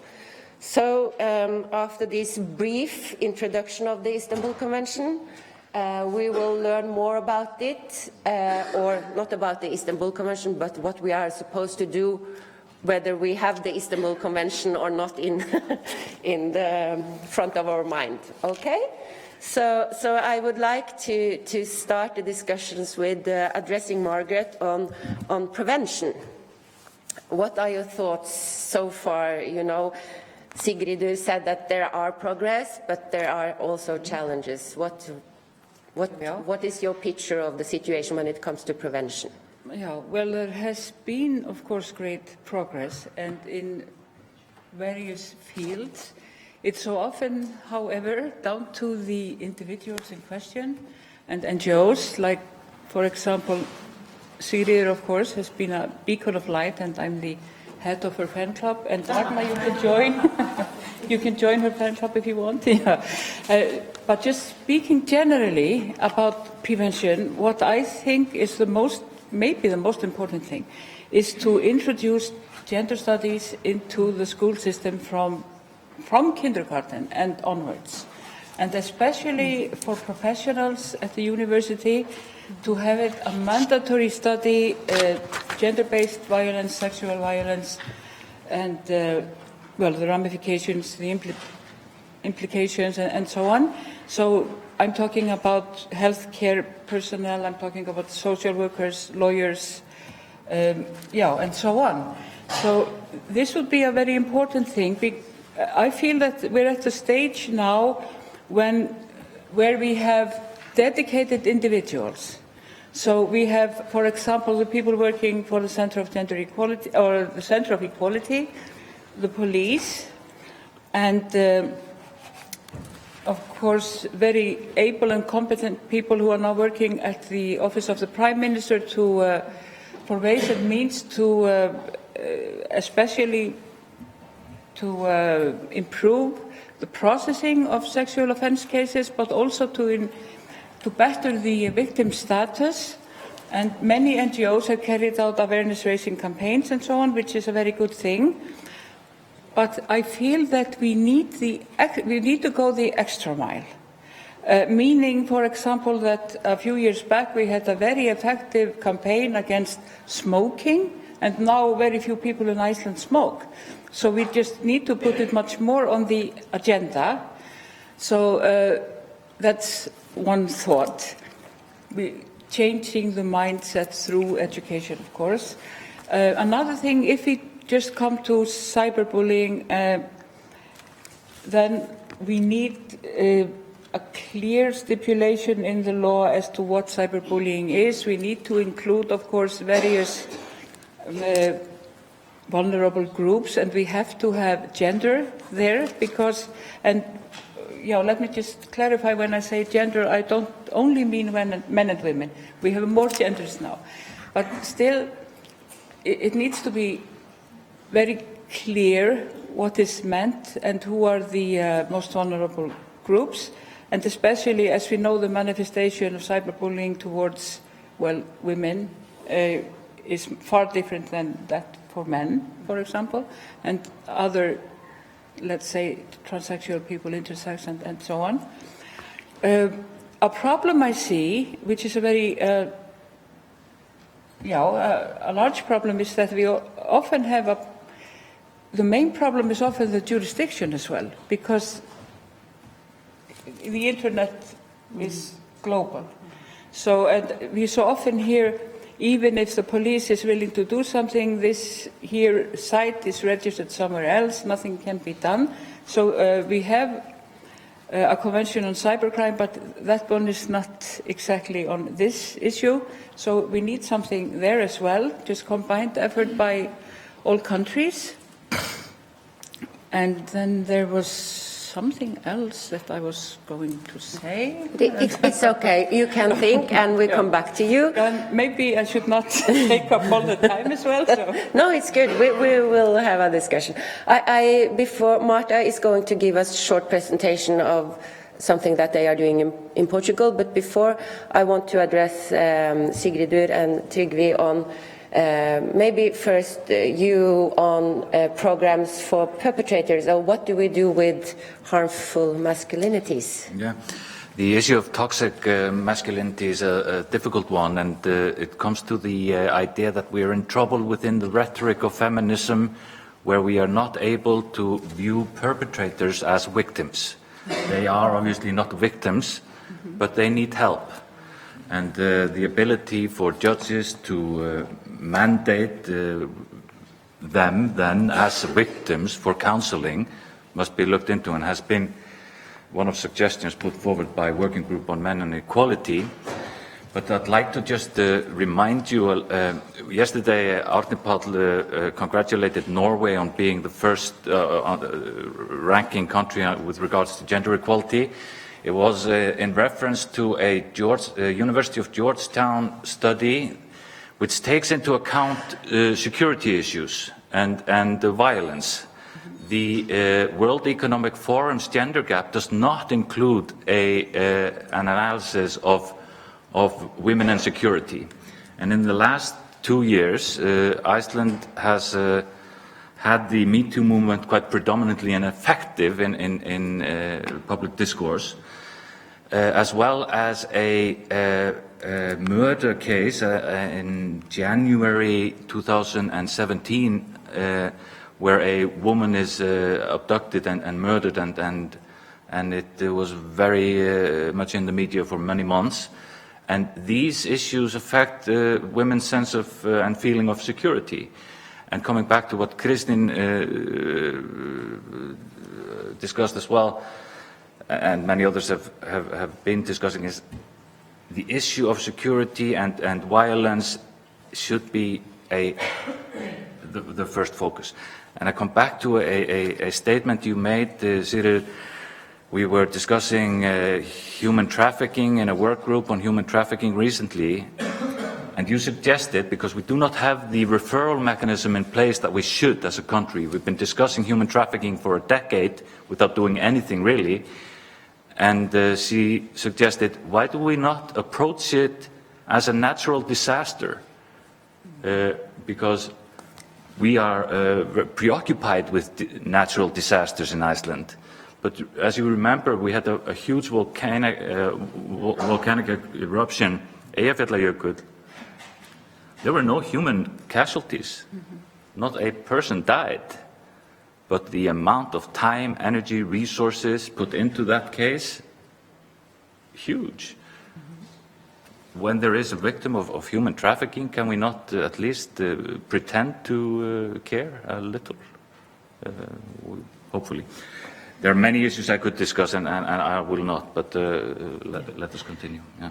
Yeah, because also, I will just mention that these days in Norway we have, our ministry has appointed a commission to see killings of women. We call it killings in intimate partnerships, to see how could any public authority intervene in order to stop the killing, because those killings are not, we say in Norwegian, coming out of the blue. I don't know whether this is good in English, but in 7 of 10 cases, the woman has been in contact with either the police or the healthcare system, and we know that they are in an abusive relationship, and still the violence is escalating, and sadly they are killed in the end. So that's also where the police plays an important role. How can, because also I know from Norwegian discourses that the police is thinking more and more on the prevention, the early prevention, and how do you do this in Iceland? How do you approach the task of preventing the crimes? Okay, first I want to say that we are not doing enough in that. But I think that our approach, especially domestic violence, is a very big step in prevention. Because when the incident happens, we go in full force and we visit the family within a week. And the perpetrator gets help, the victim or survivor gets help, the children gets help. And because if you just come in and make peace, then the situation will go on. And the children will grow up, and the effect on children is like living in a war zone. So, and that's new research. Yeah. And also there is a tendency, because you're used to the circle of violence, you seek that circle out when you're older and become a part of abusive relationships. Yes. So I think that's something we do. And also the police can take measures. We don't have to ask for a restraining order. We can decide to do it for you. We have to take it to court. But it's very important. And also in the most severe cases, we take buttons, emergency buttons. My financial guy is not very happy with this because nobody's paying it, but we're doing it anyway, because it's not that you couldn't call 112, but it's a deterrent. If you come close, I will push the button and the cavalry will arrive. So it's also a psychological help. I think that matters. But most of all, we have said, and that's a very big statement, that this is not a secret. It's not somebody's shame. So if you look at, twice a day it comes from the police on account of what we have done. We have, taken drunk drivers, and there was a gendered violence case. It's just there, among the others. It's not a secret. It's an issue we're dealing with every day. So it's not something that that is hidden. It's in plain view, and that was part of the reasons to deal with it.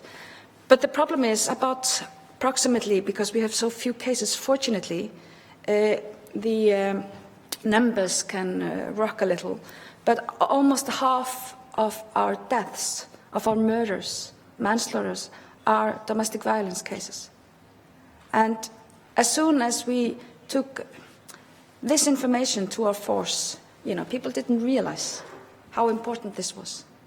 And now we have to look into each and every case and say, did we do everything we could do? Was the person on our radar?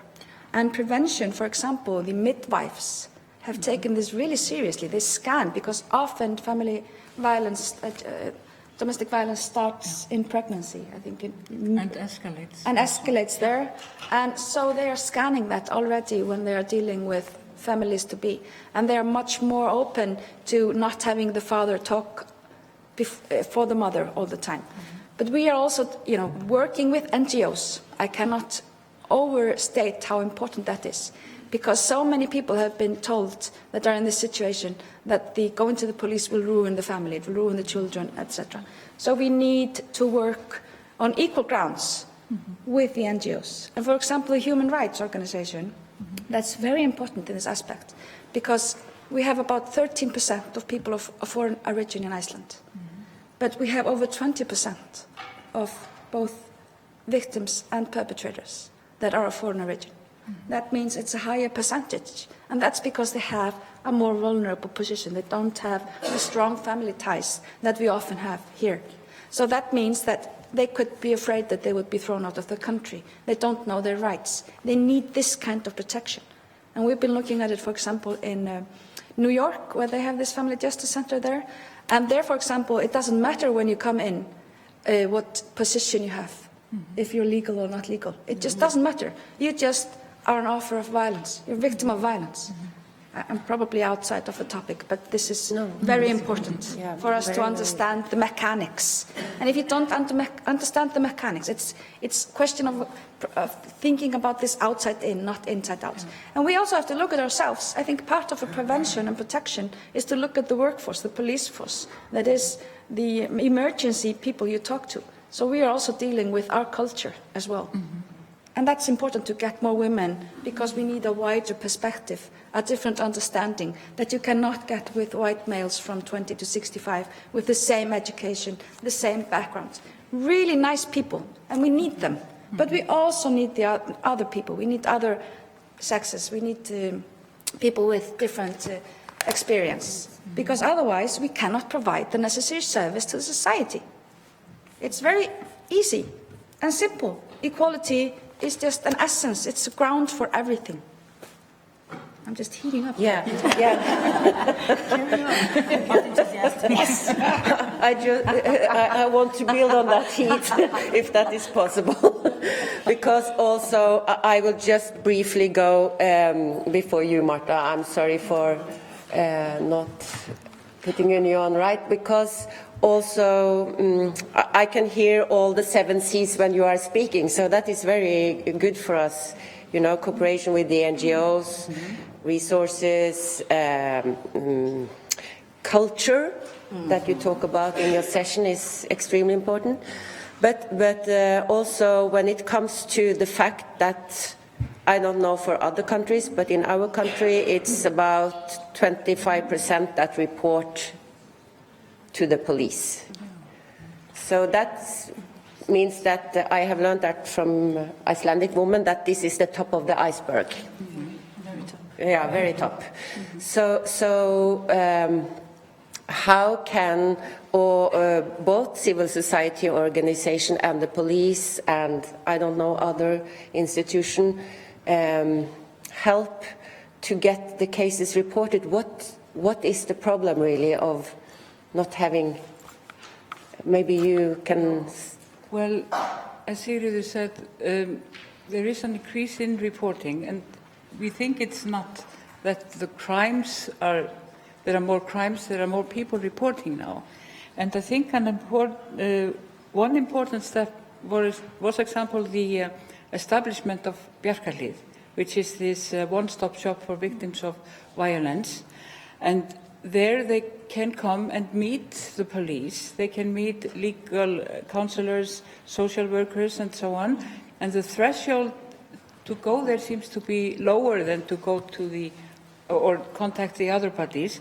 And I think especially as regards the police, because when you actually have the opportunity to meet with well, it's a policewoman in this instance, but to meet her and discuss the case with her and so on, it more often leads to the case than being brought before the police. So I think that's a very important thing. Also, one thing that's very positive here is that we talk about this. We talk about those things, and we work very closely. Like Sigrid was mentioning, the NGOs and the police and other bodies are working very closely together, and this is open now in society. And just to tell you, a few years back, I was in Paris giving an overview of the status in Iceland as regards gender-based violence.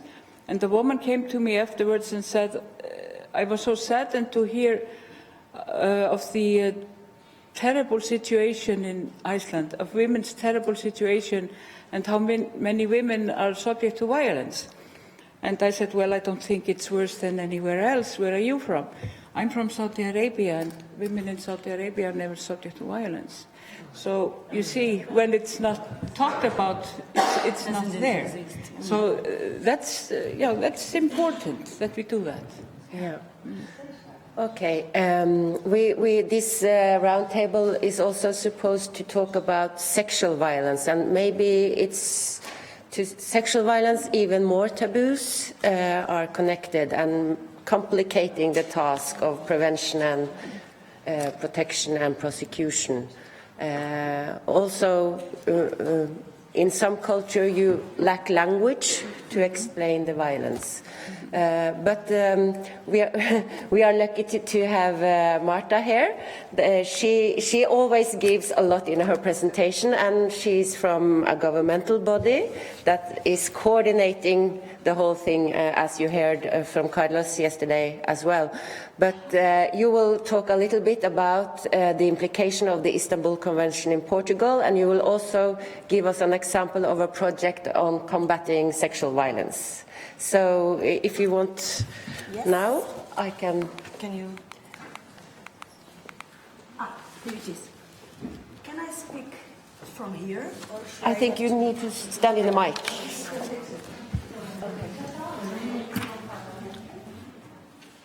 No, it's fine. My presentation, it's not here. Can I see it here too? Oops, sorry. Electric. 5 minutes, okay. I will start right now. 5 to 7. 5 to 7. It's much more. Good morning, everybody. I want to thank to the organization, and I want to thank to Lynn for moderating me. Please moderate me, really, because I speak a lot. I will try to be very focused as a man. Well, I will try to share in 5 minutes what we are doing as a country, as a South European country. This is a detail I would like to underline. After our ratification of Istanbul Convention, and what we are doing on combating sexual and gender-based violence after this ratification. So, just to start, Portugal was the first European Union country that has ratified this convention, and it was approved by all parties in the parliament. This is something that I would like to share with you, because we all know that in some countries there are still some block parties regarding to this ratification, and in Portugal, since the right wing to the left wing, it was approved by all parties that have sat in the parliament. We, as a country, were evaluated by Council of Europe team in September 2017, and we had our final report with lots of recommendations last January. So we are working hard on to put in the real world this amount of recommendations. Well, Since 2014, that was the year that the Istanbul Convention entered in force, Portugal, I just want to share with you some milestones that seems to have more structured. We made 2 changes at the criminal code, one in 2015 and the last one last summer. Both of them had changes regarding to sexual assault, regarding female genital mutilation, regarding stalking, and regarding forced marriage. We defined minimum standards to all national network support entities, shelters, emergency responses, and support centers, in line with the minimum standards of Council of Europe. We mapped all national network that exist all over the country, and all of them are available online, excepted those that are confidential. But each professional or every professional all over the country can get into our website or go to a app and in a few seconds knows exactly what services there are regarding police forces, regarding courts, regarding child protection, regarding health, and so on and so on. We also had a new national plan, a national action plan on violence against women and domestic violence. Portugal has a national plan since late 90s, so we are now running the 6th national plan that is included on the National Strategy for Equality and Non-Discrimination. We are running a quality certification process to all national network support entities. This means that all shelters, support centers, and emergency responses, can I call it like that, has to be in line with the minimum standards of the Council of Europe and, of course, in line with the Portuguese legislation to have access to public funds. We are running, as Lynn said, a project on preventing sexual violence in intimate partner relationships, which the target is 5 professional groups on public administration. I will share in a brief this project. We are preparing under the e-grant project a national online platform of case management. This means that all victims that get into the system of support will have a confidential process, but there is only a process per person. This means that in 2 years, if the same victim gets again in the system, all the history are there, and she or he doesn't have to repeat all story because all the main issues are on this case management platform. That is an e-grant project.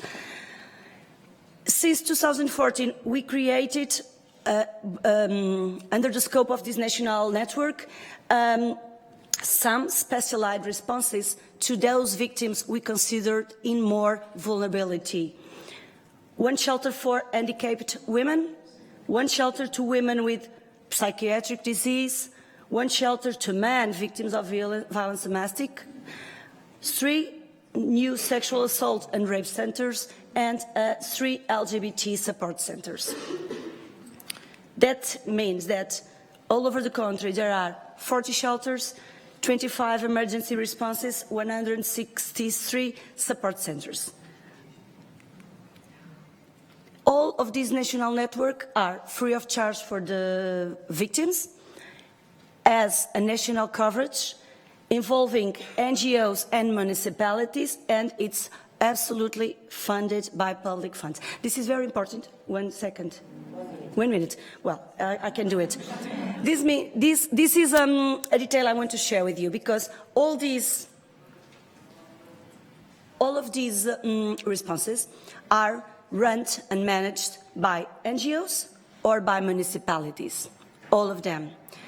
There is a close partnership between state and NGOs to run all this network. That's why this network is 100% funded by state budget. Well, just to finish, since 2017 we have been implemented a huge project all over the country under the European Commission fund that's on preventing sexual violence and intimate partner relationships, which the target is, as I said before, professionals from public administration, because we realized that the main entrance of this victimization were at health centers, at the hospitals, at the police, and so on and so on. So we realized that our priority targets were to empower these professionals to recognize the crime, to give support, and to make and to open the following doors that we must do.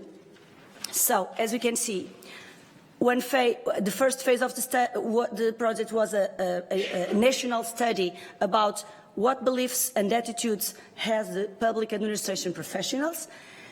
Based on this diagnosis, we made a training phase for 5 public areas: justice, health, police forces, judges, and education professionals. We are now at in the third phase. It is an awareness campaign targeting these 5 different professional groups, and we will end in 2020 with an outcome evaluation of the project. I did it, okay?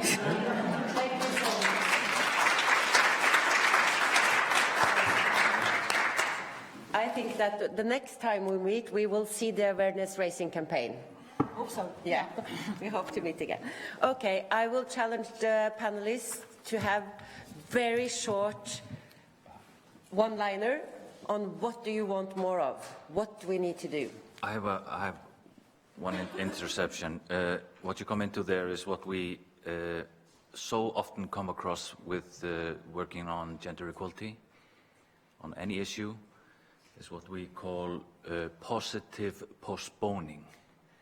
Is very positive public servants and managers in companies are all about equality, and then they take the plan and put it in a drawer, and we come back years later and they're just as positive and they're just as happy as could be about working on this very important issue, and then they do nothing. And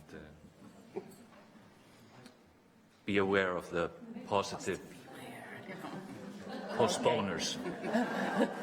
Margaret, do you have a wish for future? Yeah, well, it's pretty much the same as I was saying before. I want a combined effort with lots of money, just addressing the situation, change the mindset of the people.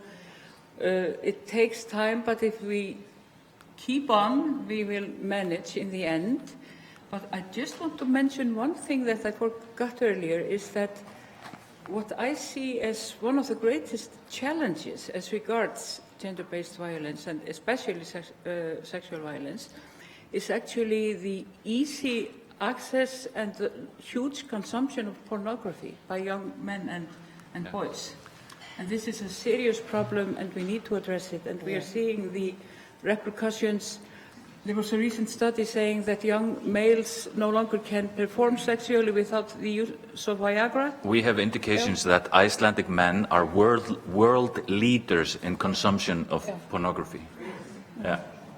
Okay, I think that this needs a new meeting. Very interesting. Let the 2 last panelists have a last word, please. Very, very short. I think the importance there, I completely agree with my colleague here, that the positive postponers, I've never heard that terminology, but it's a great one.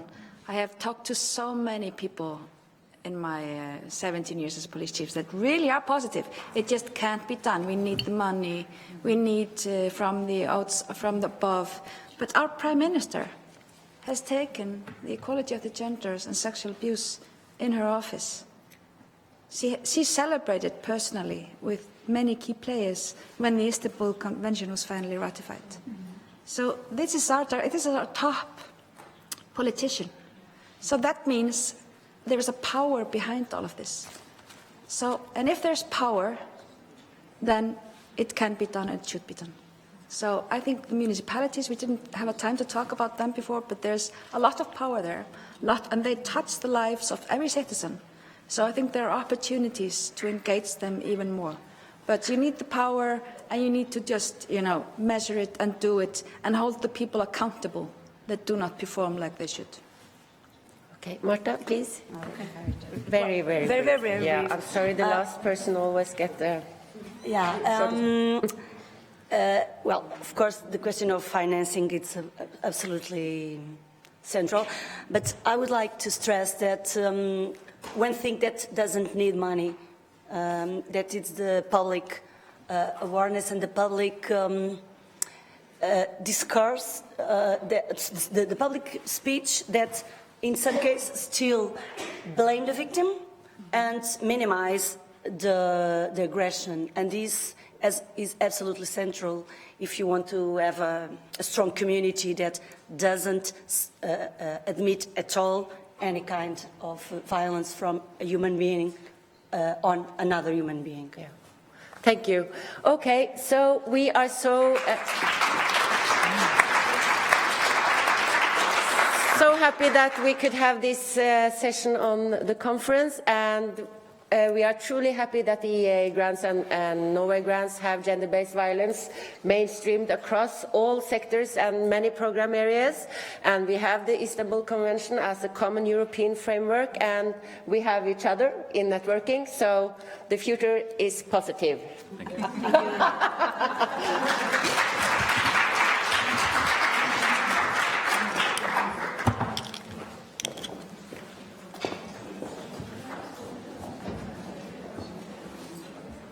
Thank you, Lene, and thanks to all the panelists for a really fantastic discussion, an interesting one.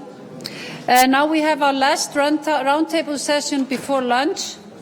The moderator is Rósa Guðrún Erlingsdóttir. She works as a senior advisor at the Department of Equality at the Icelandic Prime Ministry.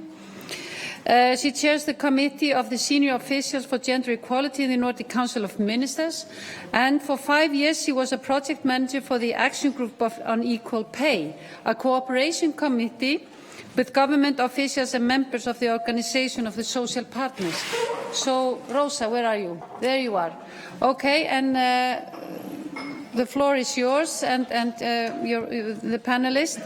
I will use the opportunity. I have a flight to catch in half an hour, so I probably won't be speaking to you again from this podium at least. It was a pleasure to be with you this morning. Really interesting, and I hope you have a wonderful day, and we will celebrate the 50-50 or the perfect gender equality soon, I hope. Not put it in put it on a shelf somewhere, but maybe in January 2020, who knows? Rosa.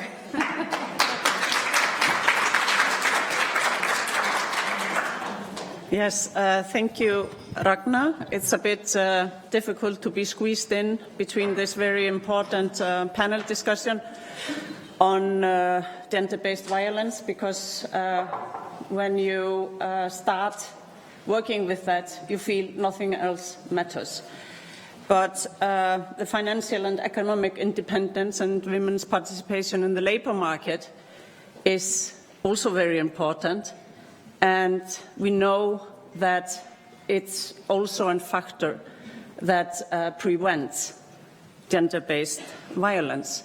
And as I work as a senior advisor at the Prime Minister's office, I'm very happy to announce that we are working on the implementation of the Istanbul Convention.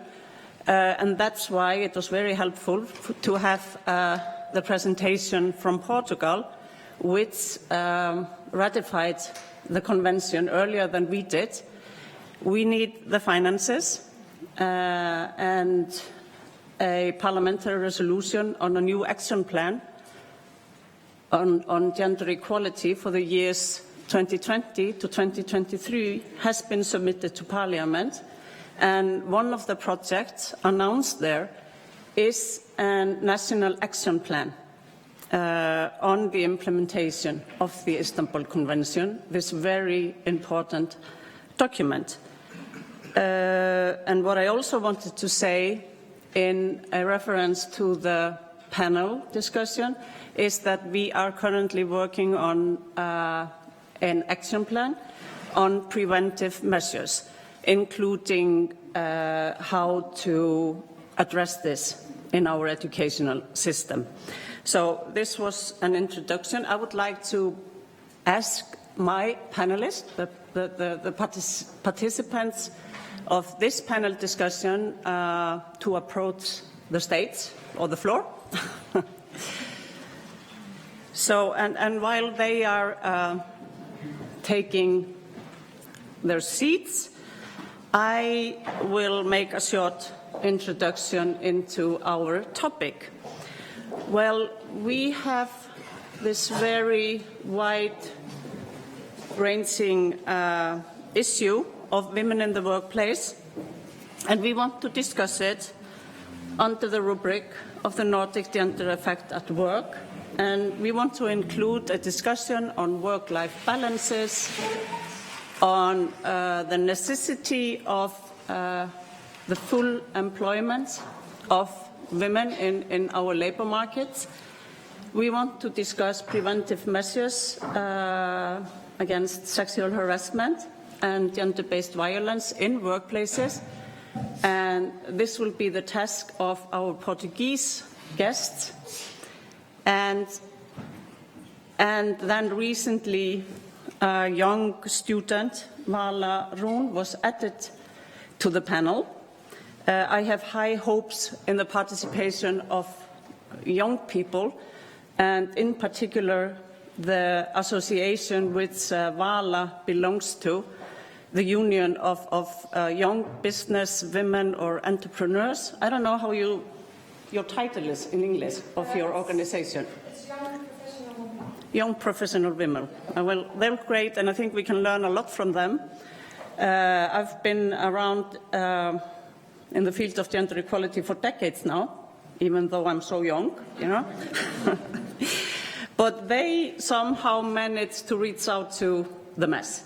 They do. So apparently, or maybe, they're our next Greta Thunbergs as spokespersons for gender equality. No pressure. But you would probably not say no to prizes like Greta Thunberg did last week. So the Nordic gender effect at work is our inspiration here today. I am currently chairing the Committee of Senior Officials in the Nordic Council of Ministers, and the Nordic Gender Effect at Work is an initiative led by the Nordic Prime Ministers, and I think we've been working on it since 5 years now. The Nordic cooperation in the field of gender equality has been ongoing since 1976, and it has been very important for us in Iceland. And this project, the Nordic Gender Effect at Work, has created a knowledge base, and you can seek information on researches, on research studies, etc. on the internet. The latest one is a report conducted in a cooperation with Promundo on man and gender equality and the state of the Nordic Fathers. Our president will help launch that project or that research next month in Copenhagen, and we're very proud of that one. But the one we wanted to discuss here today is the report, Is the Last Mile the Longest? And as you can understand from the title, it refers to the fact that we have come a long way, but we haven't reached full employment of women. And we know, and it has been repeatedly confirmed and discussed here at this conference, that more equal and inclusive societies result in stronger economics and better businesses. And in this project, the Nordic Gender Effect at Work, we have had a close cooperation with international organizations like the ILO and the OECD. And there, this research was conducted, and I am very honored that here with us today is Tatjana Teplova. She leads the OECD work on gender equality in public life, is the deputy head of division, senior policy analyst at the OECD Public Governance Directorate. And before she joined the OECD, she served as a senior advisor at the Treasury Board of Canada, Secretariat, and taught public policy, public administration, program evaluation, and research methods at the University of Ottawa and Charlton University.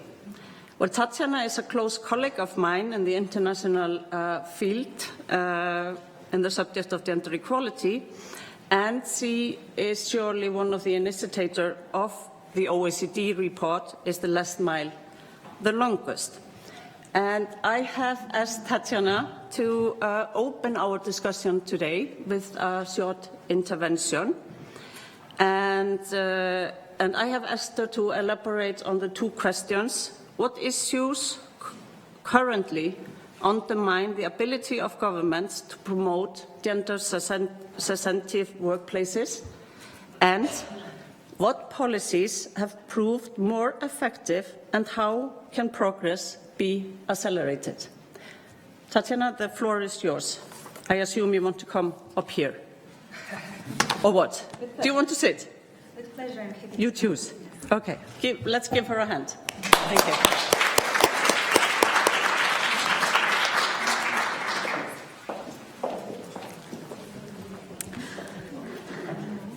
Well, good morning, everyone. And I'd like to, first of all, thank Rosa for such a warm introduction. And indeed, it's a great honor to be here today. And great thanks to the organizers, to the government of Iceland, particularly Ambassador Kristín Arnardóttir, and of course our great hosts here, government of Norway and Portugal, and FMO colleagues for inviting the OECD to speak at this event. And as Rosa mentioned, the OECD places gender equality at the heart of its policy advice. We look at it not only on its own right, and we all know that women's rights are human rights, but also as a keystone for prosperous and modern economies that are necessary for sustainable and inclusive growth. And I was asked specifically to highlight a few findings from our comparative work from the OECD member states, and actually most beneficiary states and also donor states, members of the OECD in the EA grants, but also specifically the Nordic approach. We all know that labor market outcomes in the Nordic countries are most gender neutral. Our report, the one that was mentioned by Rosa, is the last mile, the longest, shows that in the Nordic countries, gender gaps in labor force participation are among the lowest in the world, and definitely among the OECD countries, at only 4 percentage points. And if we look at the OECD average, it's at 12 percentage points. So the difference is quite significant. We also see that mothers in the Nordic countries are much more likely to be in the paid work, and also couples are also much more likely to share both paid and unpaid work, which is essential for gender equality. At the same time, we do know that gender inequalities continue to persist both here in the Nordics and OECD area at large. For instance, some of our recent data shows that fathers in Iceland and in Sweden are underutilizing the paid leave hours that are available to them by law. And if the data is still current, that it stands at about 1/3 of the overall allowance, which again shows that there is still quite some room to improve. Women also continue to be underrepresented in management positions, and actually when it comes to part-time work, if you look at the full OECD community, we see that 75% of all part-time jobs in the OECD space are taken by women. Again, it really shows the imbalance here. And maybe just to briefly highlight, when it comes to the take-up of part-time work at the senior management level, it's only actually 2% of male managers who benefit from this option, while it's 16.8 for women. At the same time, we also see in our analysis that there are significant gains, economic gains that can be made if countries are able to close these gender gaps. And again, only for the Nordic countries alone, if we look at ways to close gender gaps, both in employment rate, so it's how many women are in the labor force, and in the actual hours that women spend in the labor force, we can count up to 15 to 30% gain in GDP per capita by 2040. And again, this is only for the Nordics, and imagine the gains that can be achieved for the rest of the OECD community, where the gaps are actually much larger. So what could be done? As mentioned, there is a lot that can be learned from the experience of the Nordic countries. Their success can be largely attributed to what we call the Nordic policy approach, which on the one hand provides a full continuum of support, including paid leave, high quality and subsidized early education and care. But on the other hand, this approach encourages and also enables both men and women to fully participate in the labor force. There are also a few additional policies that are quite important if we draw lessons from the Nordic approach. First is equal pay, which is critical to enable women's participation in the labor market. And here I'd like to congratulate Iceland for becoming a first country in the world which in 2017 introduced a mandatory requirement for both public and private employers to ensure that the pay is equal for men and women. And we've done actually quite a bit of analysis in this report, Fast Forward to Gender Equality, of this work. Another critical measure is building appropriate workplace culture. Again, culture is policies for breakfast, as was mentioned by the management guru Drucker. And here we need to pay attention to ways to tackle discrimination and harassment, enabling equal opportunities, but then also really finding ways to eliminate the burden of stereotypes. And what does it take? Because this is the question, what does it take? And again, in the experience that we observe from the Nordics, is that it takes data, it takes oversight and monitoring, and also it takes awareness and knowledge building. And here, just maybe to give you a few data points, that when it comes to data, only 35% of OECD member countries collect data on complaints related to harassment and discrimination in their workplaces. And I'm talking about public workplaces. I'm talking about public administration. And here we can imagine that this figure is much lower when it comes to the private sector. On transparency and oversight, we cannot, again, emphasize the role of ombudsmen or ombuds offices for promoting gender equality. Of course, when it comes to the workplace, we absolutely have to pay attention to how we recruit, manage, promote, and pay both men and women. And again, data here is absolutely crucial. Just looking at the trends on who is benefiting or taking up different work-life balance measures can give indications, policy indications to managers to understand what is happening in their workplace. Do actually men use flexi time opportunities or benefit from the leave options that are available to them?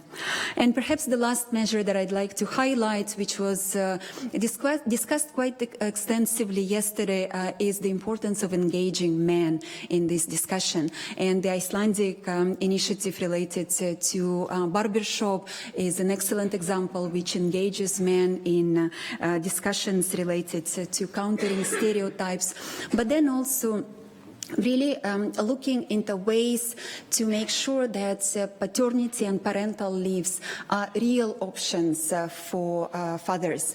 And here I mean that we need to go beyond just the establishment of these policies and look at the take-up and the use. And actually we see that in some of the countries, they're not represented here, but if you think that a country that has among the longest leaves available for fathers in the OECD world is Korea.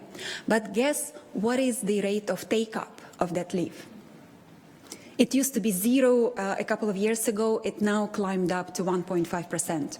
So it's just to say that besides establishing these policies, we need to ensure that there is workplace culture that enables them to actually be effective.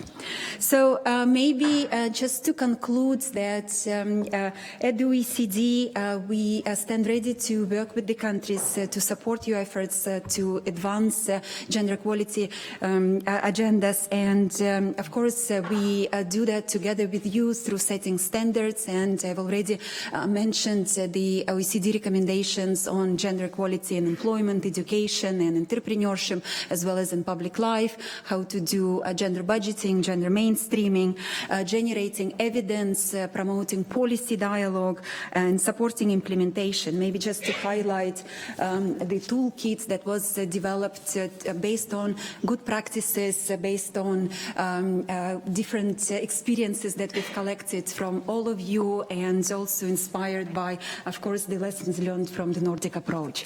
So I'd like to congratulate again the EA grants and Iceland, Norway and Portugal and FMO colleagues for taking gender equality really to the heart of your efforts to promote social cohesion in Europe, and we look forward to supporting you in this journey. Thank you.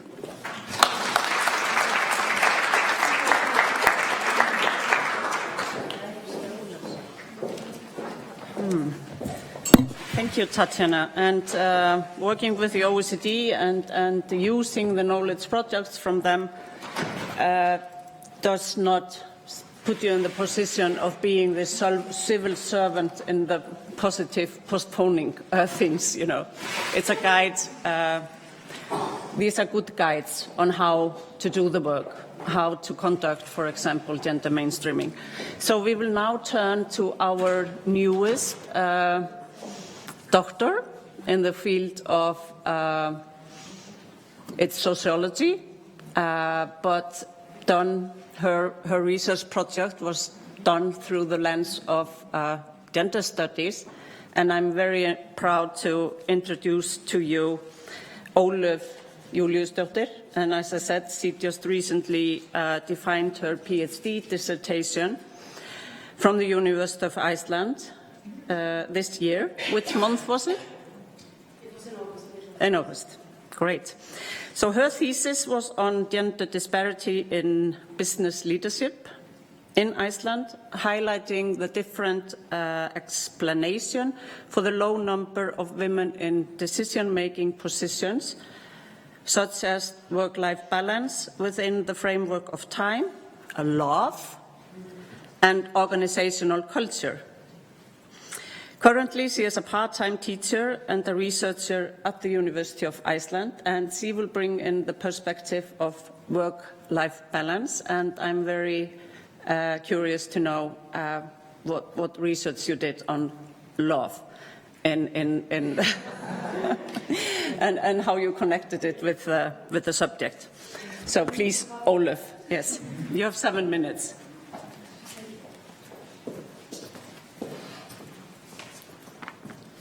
Hi, everybody. Nice to be here, to be able to talk about something of, some of my conclusions in my study, although this part is not in my thesis, but well, in this presentation, I will highlight some of my findings on work-life balance among women and men in business leadership in Iceland, and when exploring the gender disparity in top positions.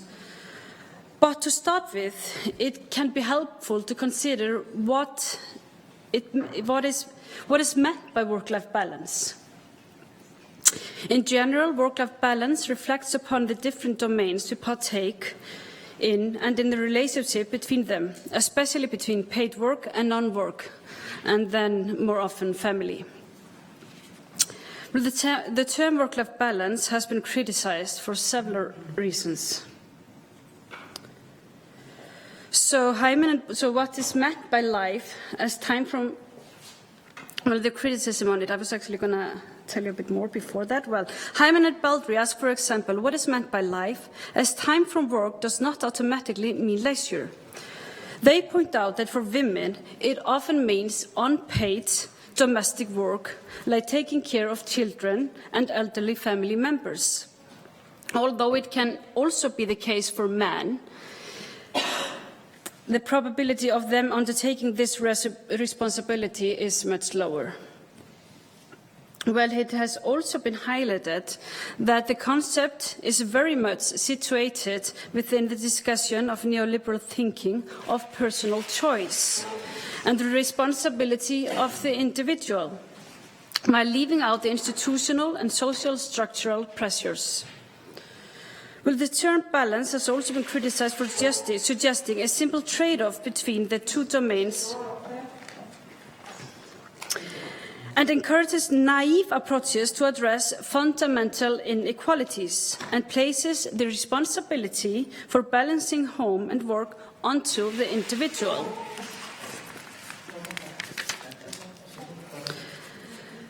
Well, the ideal worker has long been assumed to be one who can prioritize paid work above all other activities, which highlights the gendered nature of work.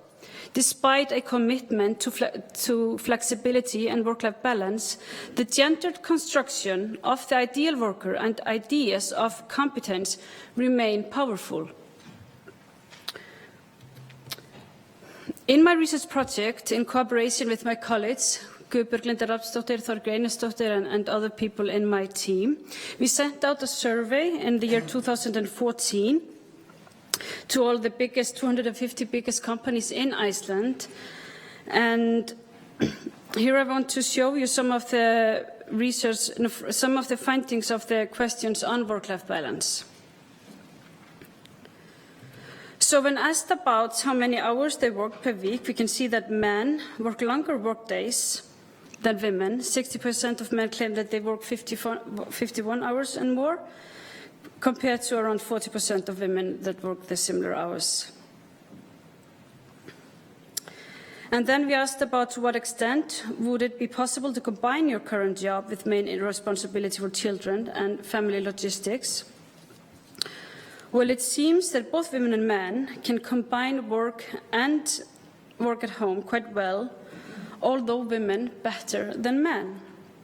Well, this might indicate that, that by spending more time at work means that men have more work-life balance, since the majority of the male executives in the survey had partners who worked full-time job in Iceland, but they worked less hours. So, and therefore, they took more responsibility of the household and the family. And because when it comes to shared responsibility, the women in top positions spend much more time with their children than their counterparts, as you can see here. And here we can also see that men executives are likelier to have partners that do more work at home, while women executives do more than their counterparts. So all this kind of relates to how work-life balance can be measured and what we think of work-life balance, and how it kind of touches upon differently on women and men because of social roles and and other dimensions like the organizational culture, as you were mentioning before. Well, it has been recognized that the discourse on flexibility overlooks constraint of gender, workplace culture, norms, and assumptions. And here I want to show you two quotes from a woman and a man on flexibility, reflecting on the time squeeze women more related to, and the power of time that men usually related to. So, well, if you have such a stressful job like me, then flexibility is just necessary. When work goes so much into your private life, then your private life needs to go into work as well. Otherwise, you won't be able to have this balance. So the women were more likely to, do this, juggling this both family and work. But for the men in this study, it was likelier that they could they could show power over time, and they can kind of find, here we have work and here we have family. So they could divide these parts much more easily. And here's a man that says, I can be working here and there, but you want to be with the people, your co-workers. It's much more fun at work. So this is kind of the differences between, we have this... Well, so what initiatives must be taken within organization and among authorities so people can experience work-family balance and without kind of feeling guilty, because it's very known with the women. They quite often feel guilty. So we need to go beyond policies and gender equality plan that are within the companies to practice. And we need to challenge gender assumptions and intersectionality. We need to also be focusing more on intersectionality and the work-life balance with different social groups, different needs, disability, ethnic, ageism, and so forth. And then I'm sure all of you have some other suggestions as well. Well, I'm finished. The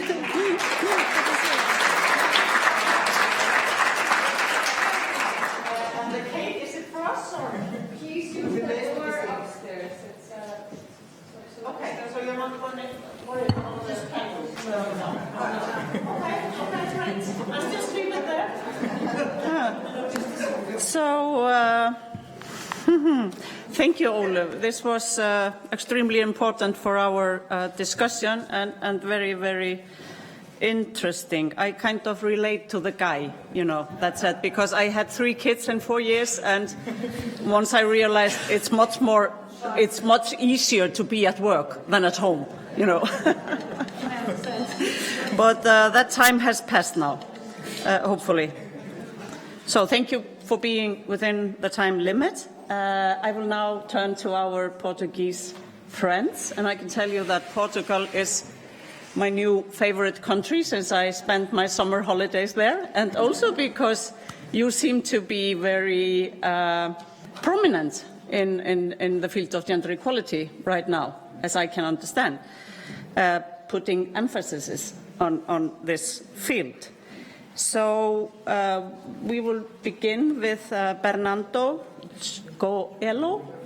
Coelho, yeah? He's a sociologist, invited assistant professor at ISCSP at the University of Lisboa, researcher and researcher at the Interdisciplinary Center for Gender Studies. Main research interests are sociology of the family, gender intimate relationship and sexuality, and planning and evaluation policies and projects with gender impact. And most important is that he has been conducting research on sexual harassment and bullying in the workplace in Portugal, founded by the EEA grants, and is also starting a new project. So please tell us about the main research result and how this has finalized in you changing your regulations and laws on sexual harassment in the world of work. Please. Thank you. First of all, thank you very much for the invitation. It's really a pleasure to be here. before you and learning with all of you. I will try to address your questions by telling a very short story. And this story could begin like, once upon a time in Portugal, we knew very little about sexual harassment and bullying at the workplace. And at the beginning of this research project that was funded by the EU grants in the previous mechanism, we knew almost nothing about this reality in Portugal. We had a previous research project, but dated from 1989, and it was only researched and inquired women at the workplace, so we didn't add this view of men about the subject and about this abusive behavior at the workplace. And there was a strong denial of this abusive behaviors at workplace for one stand, and in another stand there was a huge confusion, conceptual confusion about sexual harassment and bullying in the workplace. So the challenges that we faced when the project, or that the project kickoff, was to know, first of all, to know the Portuguese reality, because you didn't know at all, to produce knowledge, both theoretical and conceptual on one side, and on the other side, to do a portrait and a diagnosis of the Portuguese reality of sexual harassment in the workplace, and try to explain why things happen that way in Portugal. And if possible, and we could do it, to compare some of the results with the previous research dated from 1989. Well, we had goals, and the goals were also not only to produce this kind of knowledge, but also to inform policymakers, so and to create awareness in the public, in the general public, and in the media. So we, besides a book with the study, we also produced a policy brief with the key findings. So it was a useful and a very effective tool, so the policymakers could take that information with them. And it was very effective also for the media, and to produce this kind of a wave in the public opinion in Portugal about this matter. So, and last but not the least, to produce change. And how we saw the strategy to produce change was to create also an handbook for training and to prevention of sexual harassment and bullying at the workplace. So this handbook is basically a toolkit. So with kind of a recipe to organizations to plan their training in this field, and with specific activities. So we created everything so that there was no excuse for organizations not to plan in their training programs this kind of training. Those were the expected results, and we got it. But we also had unforeseen results. And these unforeseen results were positively surprising. First was the media impact, the social impact, and visibility of our key findings, and the political impact that was translated in the change of the Portuguese law. Me and the Professor Reinaldo Torres, who coordinated this research, we were heard by the Portuguese Parliament when they were designing this new law. So we had the opportunity to stress the main areas that we thought that were quite important to have into account when designing a new law in these matters. For instance, to protect the persons abused when they complain, when they make the complaints. Secondly, to protect possible witnesses of the abuse. And third, to have a very clear system in the organizations, both in private and the public sector, so that people can foresee before they complain all the process they are going to be involved when they do a complaint of sexual harassment or bullying in the workplace. Because this transparency in the process is the first and the most important sign of confidence for people to come out and say that they have been bullied or sexually harassed in the workplace. So the law changed and make mandatory, for instance, for organizations with 7 or more employees to define a strategy for prevention and for combat of sexual harassment. And we had, after the project, to also help to produce guidelines so organizations could have a reference how to implement these kind of strategies.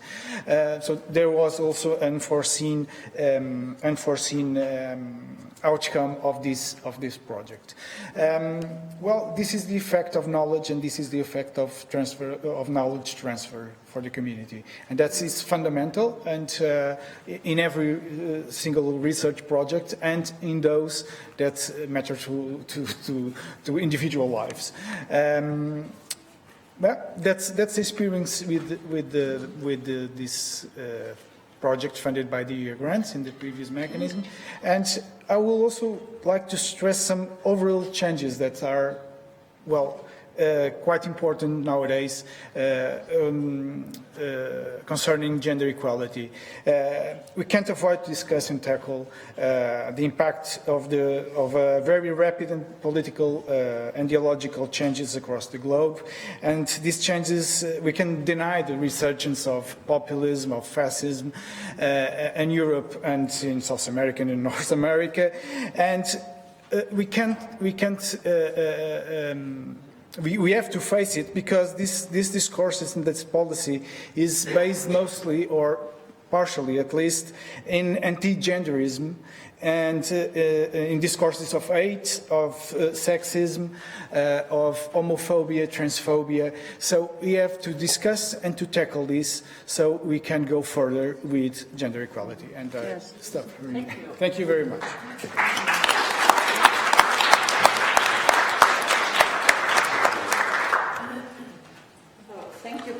This was very interesting, and you were absolutely right. We have to address those changes in the general rhetoric. We have been taking discussions here in Iceland we thought we should have been done with decades ago, and that touches upon not the least the SRHR, sexual rights and health and reproductive rights of women. You know, we are again discussing their bodily liberties. But we will now turn to Maria Teresa Cirne. I'm terrible in this. I have to learn this. I should have practice. I'm so sorry for that. She's a union leader and will bring us, therefore, a very important perspective to the issue of sexual harassment in workplaces.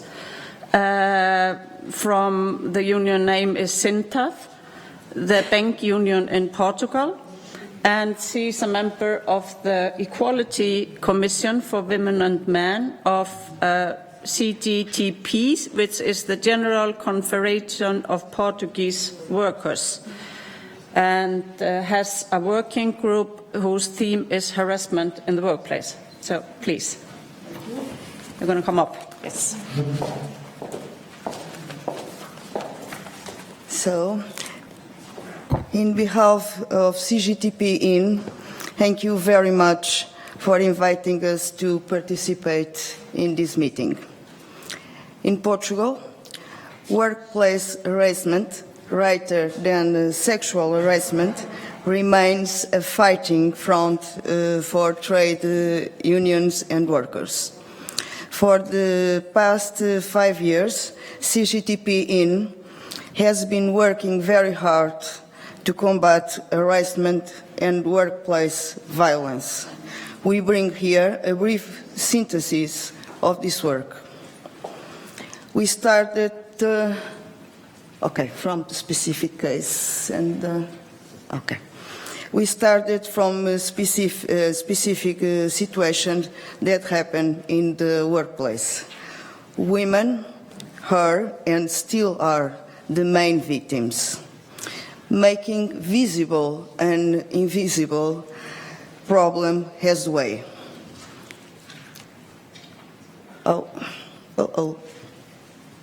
I think, We have carried out a number of public complaints and solidarity actions, also alerting the public to the problems of harassment at work. Between 2015 and 2016, thousands of documents were edited and several training sessions were carried out under the campaign team Breaking Harassment for Employment with Rights.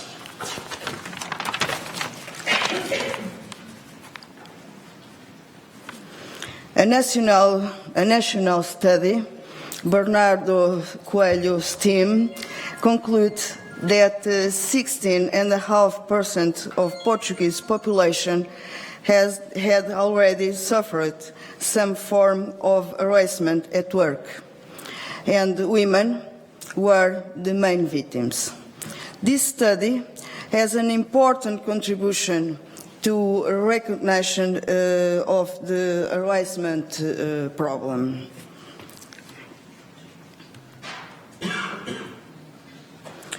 Meanwhile, at CGTP-IN, between 2017 and 2019, campaigns continue to develop, this time under the theme Take No Risk, Unionize, No Harassment at Work.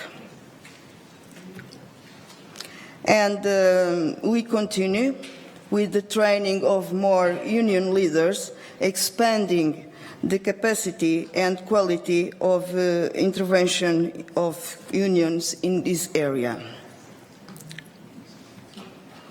Meanwhile, the labor legislation in Portugal has been changed, but I think it's not enough. Change the law. We need to educate especially the younger at school. And this theme of violence, harassment, it's very, very important. We need to change the law, but we need to change mentalities. That's one of the ways, and it's very, very important. Harassment has forbidden with more responsibility for the employers.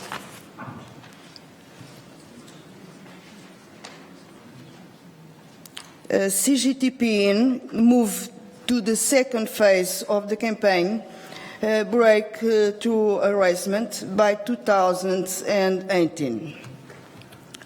Recently, we had an exemplary case of an illegally fired factory worker and a victim of harassment. It was become a public case and the cause in defense of decent work. The worker was reinstated and the company sentenced in the court. And will continue in the future for the defense of equality and dignity of all workers, women and men, against the harassment at work for employment with right. Thank you very much.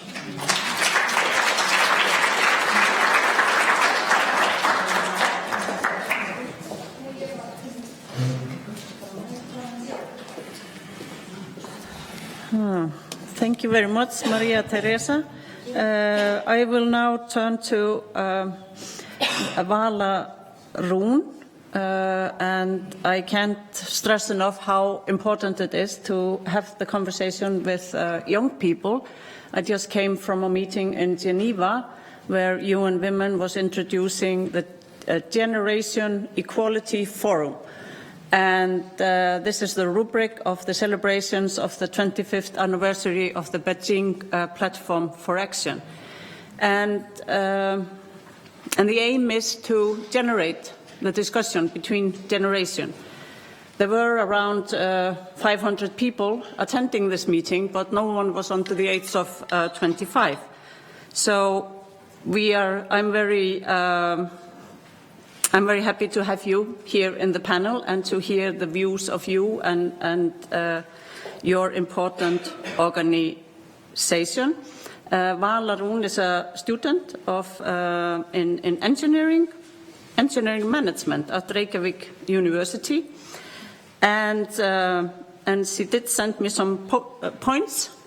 She's also a host of a radio show and a social manager at the project G4G. And I assume you will tell us about that one. I've never heard on it. But before that, she worked as a figure skating coach. So I need to have a conversation with you during lunch break, what that is. But it sounds very fun. So please, Vala Rún. So I'd like to just say hi and thank you for inviting me. You hear me now? The things that we have been talking about in my organization, the Young Professional Women, we have been talking about the obstacles and challenges that young women experience after they graduate and when they step into the work market. It seems to be invisible. There's something invisible that we can't touch and we can't kind of put into words, but maybe it comes to the work culture. We have a seat at the table, but it's not listened to our voices. And I think that's something very important that we need to change. And then we also come into that, like if we are in a meeting, where are the decisions actually made? Are they made at the meeting or were they made at the golf trip with the guys last weekend? And we were not invited because we're girls and girls don't play golf, as you know. We talked also about the lack of role models. I think companies need to take responsibility and some of the leaders maybe need to step aside and make room for young people to come to the work market and have impact, because we need variety in workplaces and we need something that is in the society. We need age, we need variety in gender, we need variety in nationality, and that's very important. We also talked about women that are starting to have families or already have started to have families and also want to exceed in their career. Are they going to ask for a position and they know they're pregnant? Are they going to wait for it? How is the company handling this situation? What are they going to do? And then we also talked about what you talked about, the balance between work life and private life. We need to cleanse the old idea of a housewife. It's not yet here, and it's not ever going to be used now. The housewife is done, okay? We need to find a new word.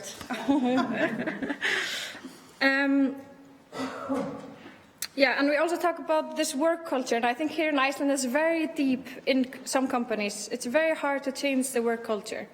And often it's male culture, because most of the people that are working at the companies are male.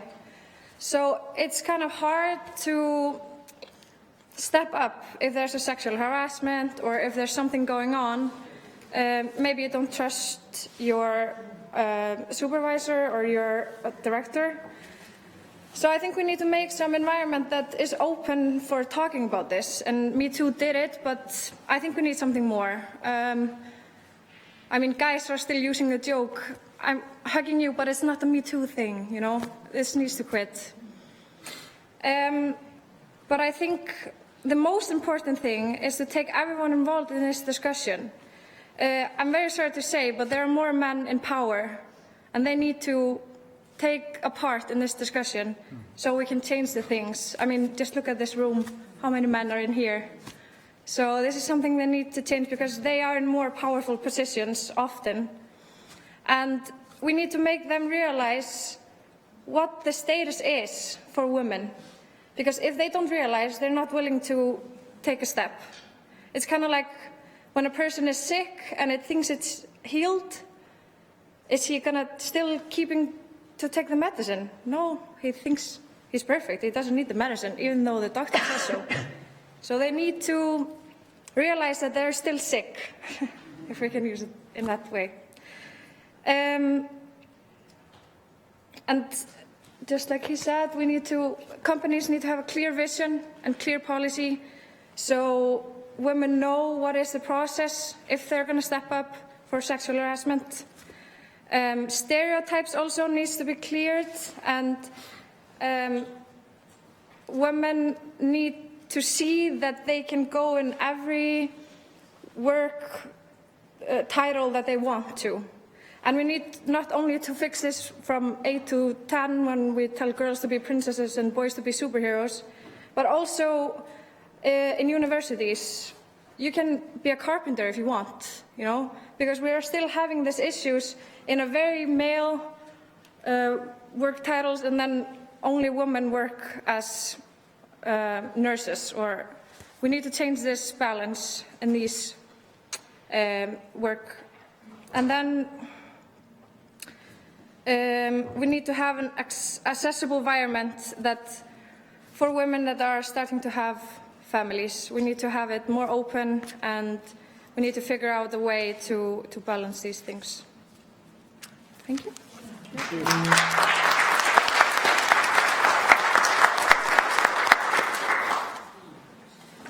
So we have some very few minutes for discussion. Some of you mentioned the importance of including men and boys, not only to our discussion. We have 1 minute. Okay. And all genders. No, but I thought that we would need time just to go one round, you know, and maybe if you agree, we could take that question, you know, because we are always saying we need men and boys to be involved, but how do we do that, you know? It's not enough to host a barbershop conference every 6 months, you know, we need something more than that. So should we start at that end, Maria? Okay, thank Please. you. Well, how we engage the men and boys to this team? Well, I think it's a culture question and education. Again, the education. Yes.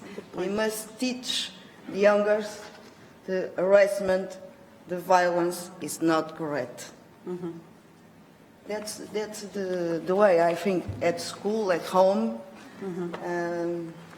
I don't see other way. Yeah. Good. And Vala, what solutions do you have in your discussions? I agree with her. Education is very important, and I think role models also come there very strongly. That young boys need to see the roles of each gender. It should be the same, so it shouldn't be unequal. And like I said, they need to realize that we are not gender equal. We have not finished the race. Yeah, surely. And I think they are like, yeah, we're on top, but it's kind of like being on top in a class where the average grade is 3 or something. It's not good. So this discussion, us being number 1, you know, is also very difficult. Yes. Tatiana, please. I would agree with the first 2 points, that data and education. And we see that in many countries, in your governments and private sector, that sometimes it's not the intention, or most often it's not the intention to discriminate against women. So it's how can we use data and actually monitoring of what is happening inside those institutions to actually educate and also open eyes that yes, women do not always benefit from equality. Role modeling is essential. But then also I'd like to add the point on accountability. And again, we don't really like talking about accountability, but we do see that some of the biggest changes that happen is that when a respect for gender equality was integrated in the performance management cycles, and how actually both senior management and middle management were held accountable for actually enabling the right policies and behaviors, because it's really the behaviors that change the culture. Yes, and we have learned also in Iceland that actually legislation and special measures have helped by changing attitudes, have actually in some cases even brought us some normative changes in the culture, as for example the paternity leave. So, but Bernardo, to you. How to recruit men for gender equality? Well, boys and men, where they are. Boys are at school, so yeah. Boys are at school, so school it's a perfect place to recruit boys for gender equality since the early ages. Where are men, adult men, are probably at work, so work environment is a place to catch them.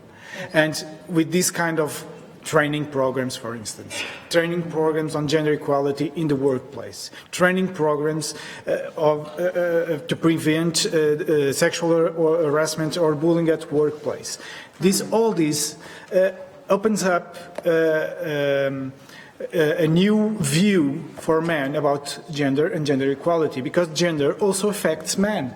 And they need to understand, or we need to understand, that gender equality is good for us. That's simple as that. There was, I'm recalling a small video, I don't know if probably you know, an American sociologist called Michael Kimmel. He has a TED Talk. And the end of the TED Talk about gender equality and about recruiting men for gender equality, he gives an example about a journalist that was reporting in the one day previous of one of the most important strikes of women on the beginning of the 20th century, so the first wave of feminism in New York. And this journalist wrote something, I'm quoting by memory, by heart, wrote something like this: feminism is the way, the first, probably is the key for the first time men can be free. Yes. Well, just this week we had a ruling by the Court of Law on a case of sexual harassment. I told you about it yesterday. Yep. And the results are very, very disputed. But it says that one of the reasons that the workplace was, lost the case was because the rules weren't apparent, and the practices, how the workplace was going to deal with cases coming up. So I think we can learn a lot from the Portuguese case. Yeah. Turning over to you, Ólöf, you will have the last words of this panel. Yeah, because it's interesting about how to include men in the discussion on gender equality. I've been talking a lot about to Ingólfur Gíslason. I think many of you know who he is, and his reason was that, well, men are afraid to be told out if they participate too much. It's always about blaming them or somehow. But I'm not so sure about this explanation. But I think, in general, they have to know that by including men in this, it benefits them. So, like in many ways, at least Ingólfur, he was researching the parental leave, and we can see that fathers today are much more connected to their children. So I think they need to understand in the workplace, in the home, they benefit from gender equality. Okay.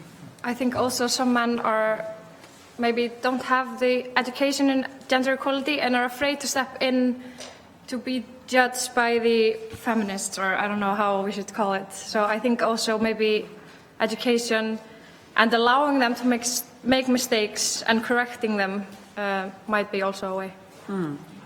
So, one more last point. Okay. One last point. Sorry for keeping you away from lunch, but it's creating safe spaces for dialogue, and this is why I cannot praise more the barbershop initiative of Iceland. It's how do you actually create an opportunity for men to discuss their doubts, their questions, their actually challenges that they face in promoting and respecting gender equality.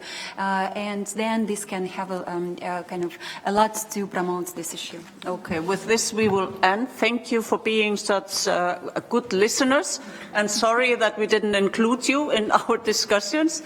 But thanks to all of you in my panel, and it's lunch break. No. Oh, okay. Well, thank you. Yes.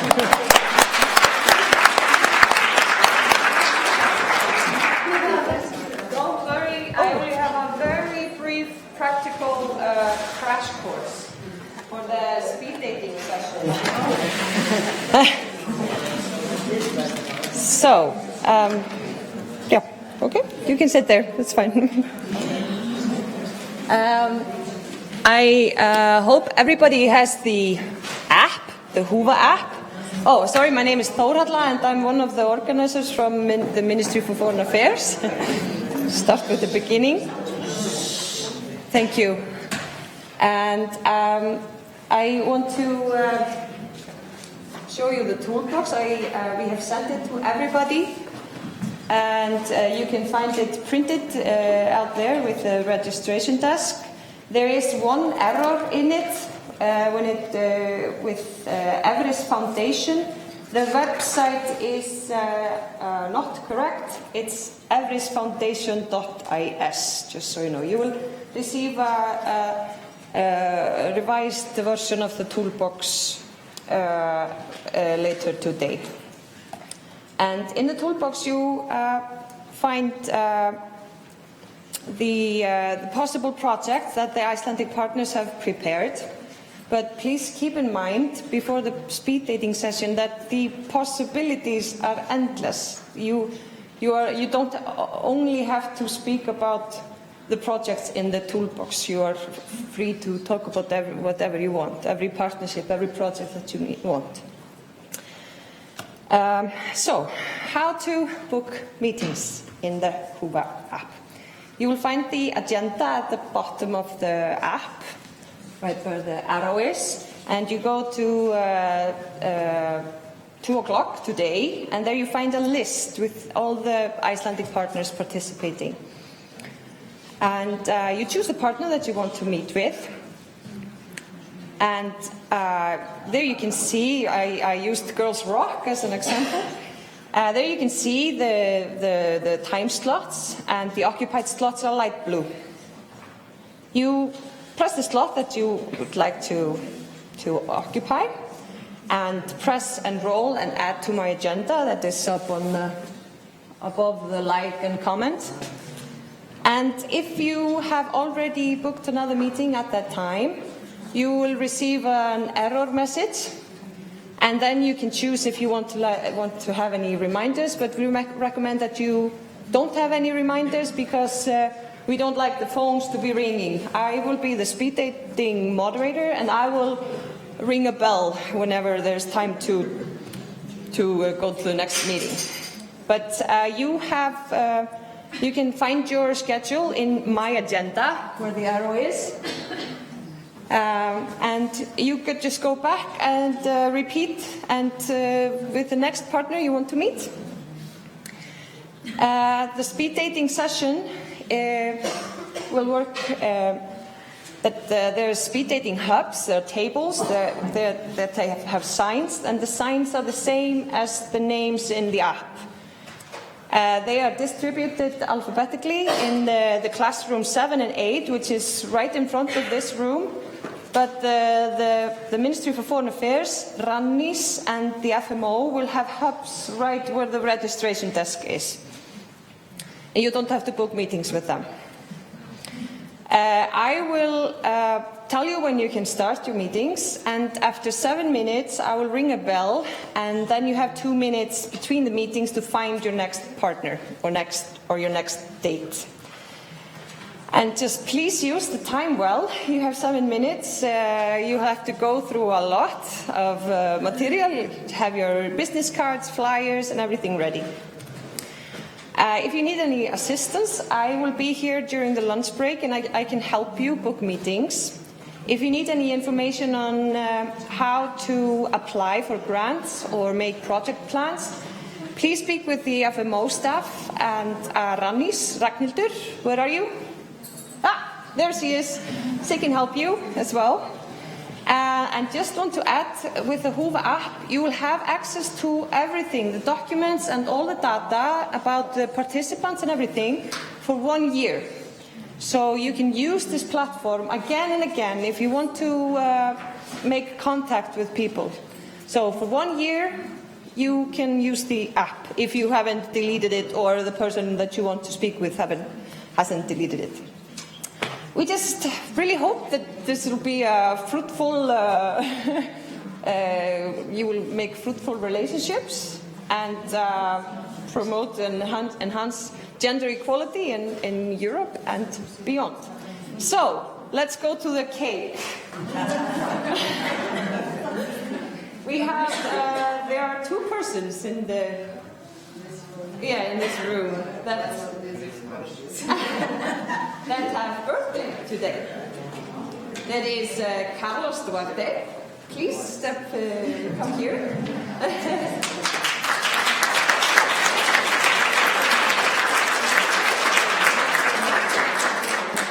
And Kristín Jónsdóttir.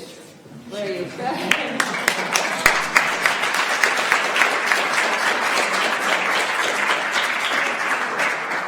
I'm just gonna apologize to everyone watching the live stream. We're gonna be singing now. So everybody sing the birthday song in your own language at the same time. Okay, sorry, Carlos.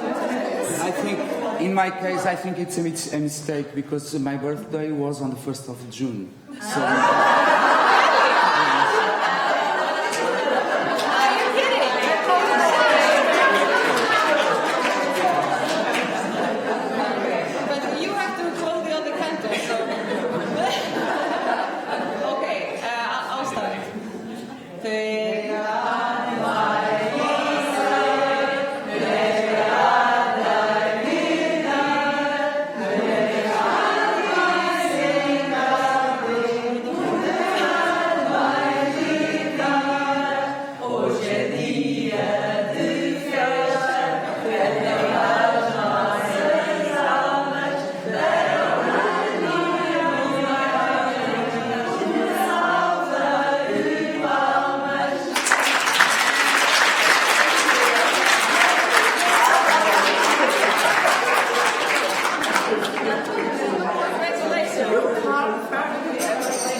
And now we have lunch.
going to start the last session before the speed dating.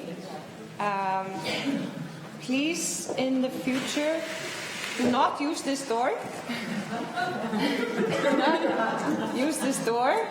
Use the entrance at the top of the stairs. I just want to shortly introduce Brynhildur, Heiðar and Ómarsdóttir. I don't have a formal introduction. She is the Managing Director of the Icelandic Women's Rights Association, an advocate for gender equality and monitor of legislation and government policies dealing with gender equality. Please, the floor is yours.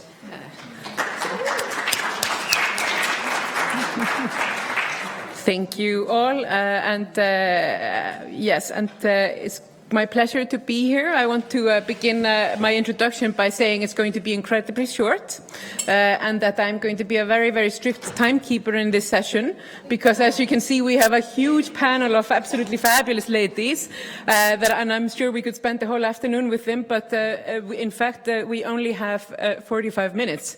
So I'm going to be incredibly strict because what I want to do at the end of at the end of our session is that I want to see if we have time for audience questions or participation because our panel is about women's empowerment and this is something that we are all experts in. This is something that we are all working on. So I would love if people from the audience could participate.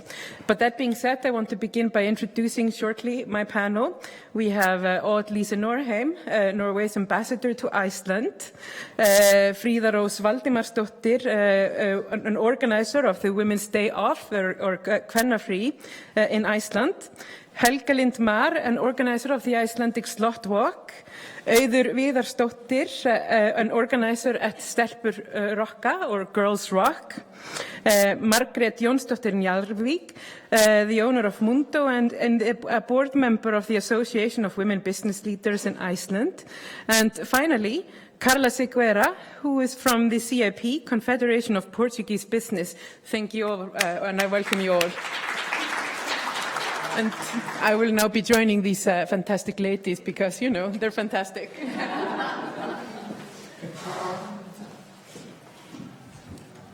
So I wanted to begin, what I wanted to do was that I wanted to ask a single question to the women here in the panel to see if we can get a conversation started and then invite all of you to participate. And I wanted to start with Odd Lise, who has been in the Norwegian Foreign Service since 1985, and you have been posted all over the world. You've been posted in Syria, South Africa, Italy, Bangladesh, Lebanon, and Iran. And you obviously come from Norway, and these countries have very, very widely different representations of women in politics.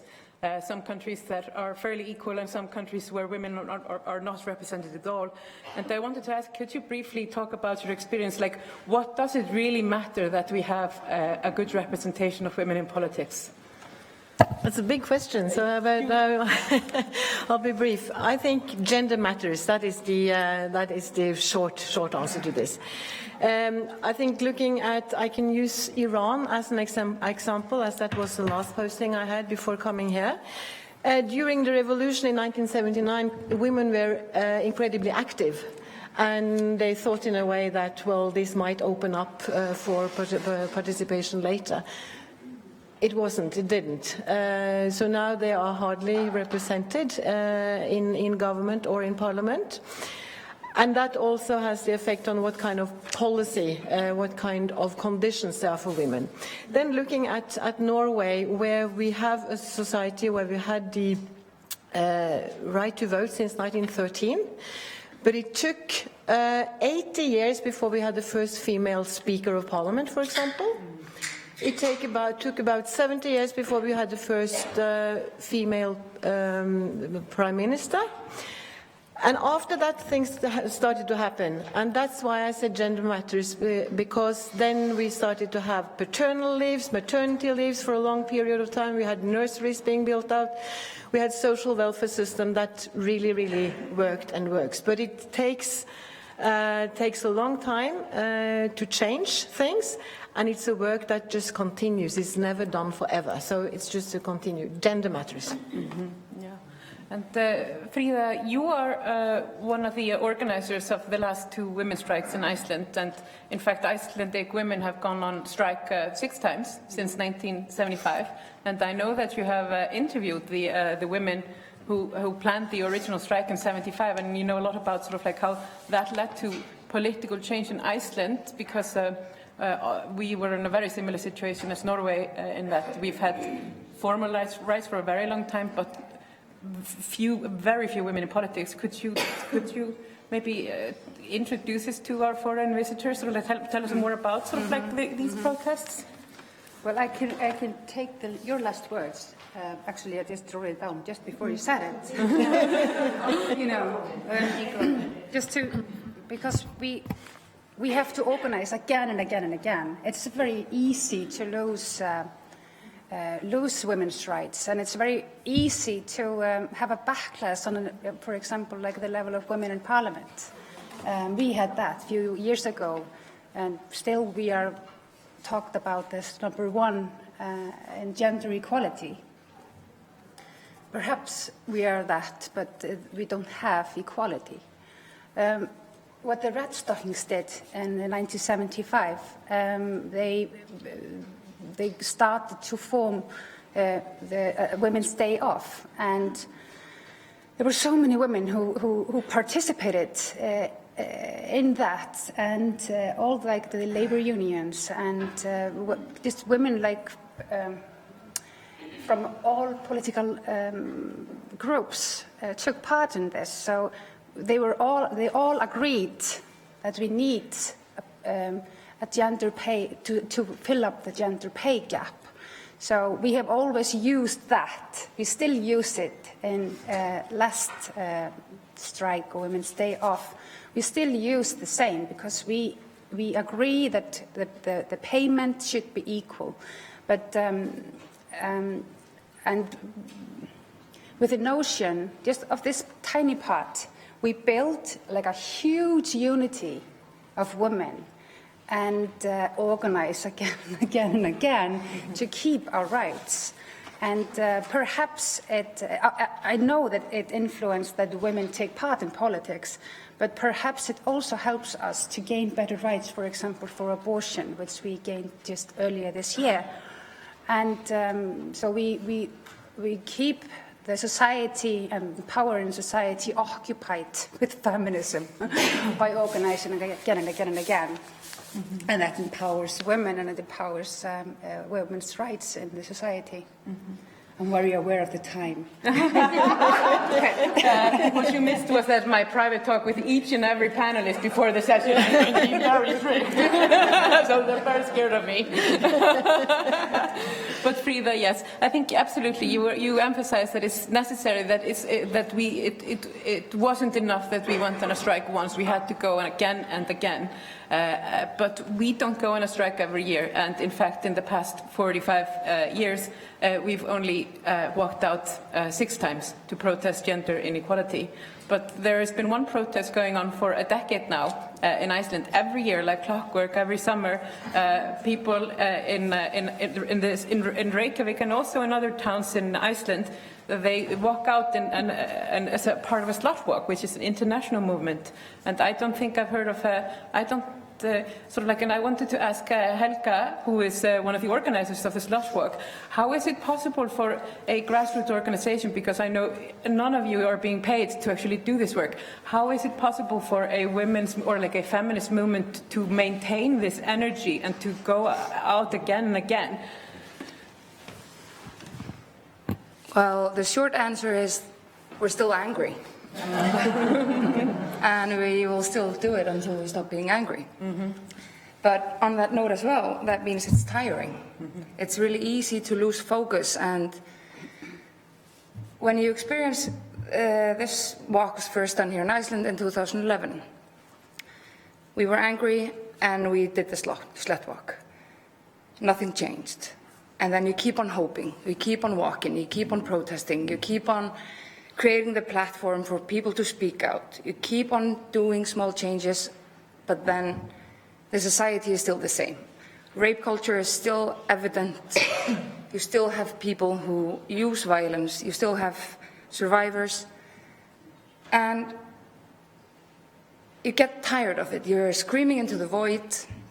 And I was thinking, like, because you told me earlier the question that you were going to ask, and I've been contemplating it. And I think the only way we can do this, and the reason why we have held up this high intensity, I mean, the first walk was around 50 to 100 people, but now we mobilize around 20,000 of all genders.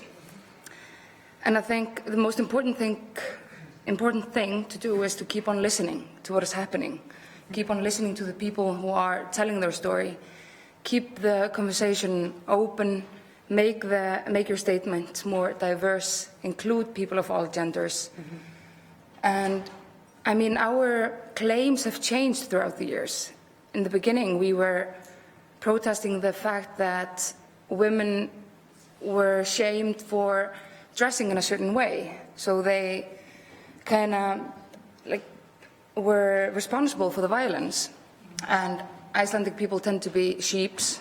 It's really easy to change the right decision. That is, you're not really changing the people's minds, but there's a decision that is known to be the right decision. And now that's not a discussion anymore with the clothing. Mm-hmm. But then it became a discussion of how you behave, if you're drunk, if you use drugs. So then it became a behavioral issue. And now the main focus of our organization has gone more to the lack of conversation that is happening with young people. Mm. We're starting to try to be more proactive instead of reactive. Mm-hmm. We as a society, we are responsible for the people that grow up and become victims, and we are also responsible for the people that grow up and become perpetrators. And with the numbers that we're seeing, there's something wrong. There's something that is not working in how we raise people. Mm-hmm. So this is the reason why we have lived so long is because we're changing our work as well, within what is happening in the society. And I think it's the only thing how you can do it. Mm-hmm. If you always have the same message, it's going to get lost. Mm-hmm. Yeah. And this is actually a perfect segue into my discussion, my question, my carefully thought out question for Auður, because you work for, you are a volunteer at Stelpur Rocka, Girls Rock, which is an organization that works with young people. Mm-hmm. And it's an organization that was founded by women who were angry about sort of the lack of representation of women in music. Yeah. And so they decided to teach young girls. And not only girls, to rock. Yeah. Could you sort of could you tell us a little bit about your work and sort of how you engage young women, and sort of and also how you address diversity in your work? Yes, I will try at least. So yeah, we were founded back in 2012, and a lot of development has happened since, like you were explaining. And our goal is not only to teach young people to rock, but to create a supportive and empowering community. At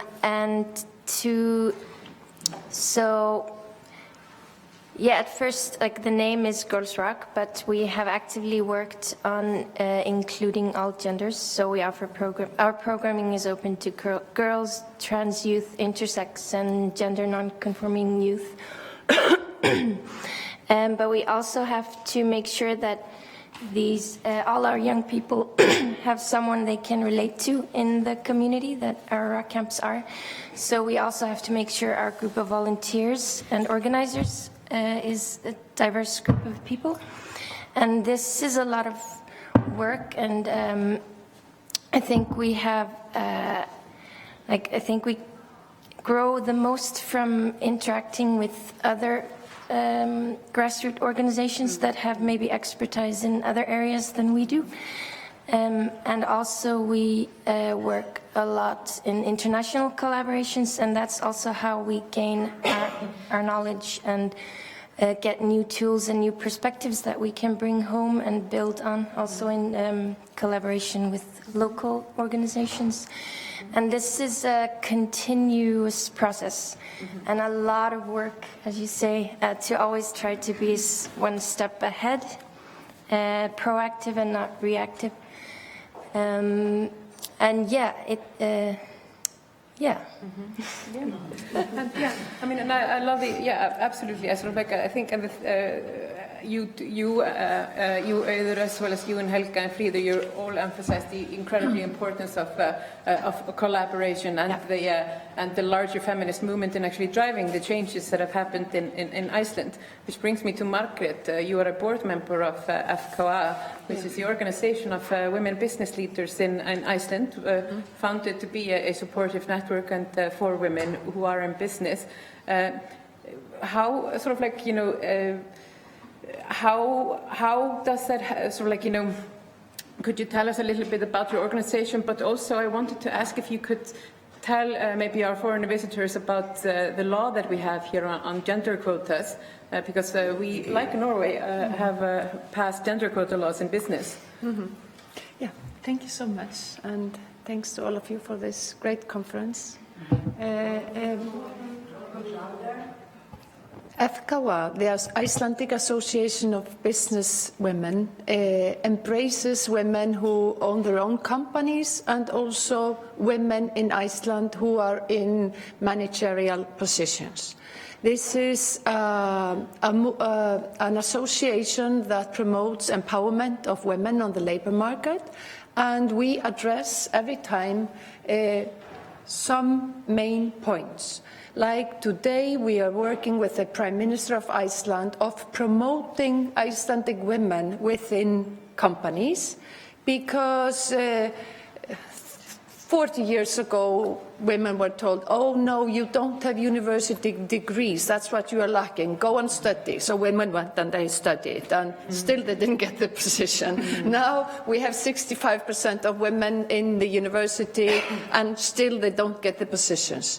So Icelandic companies, they are really aware of this, and they are really aware of the danger of mirror hiring another male who is just like you, and they are working with us, 50 companies, to promote women within the companies. That is an excellent sample what we are doing here, the Balance program we have. Also, when you watch the news, then you hardly see women.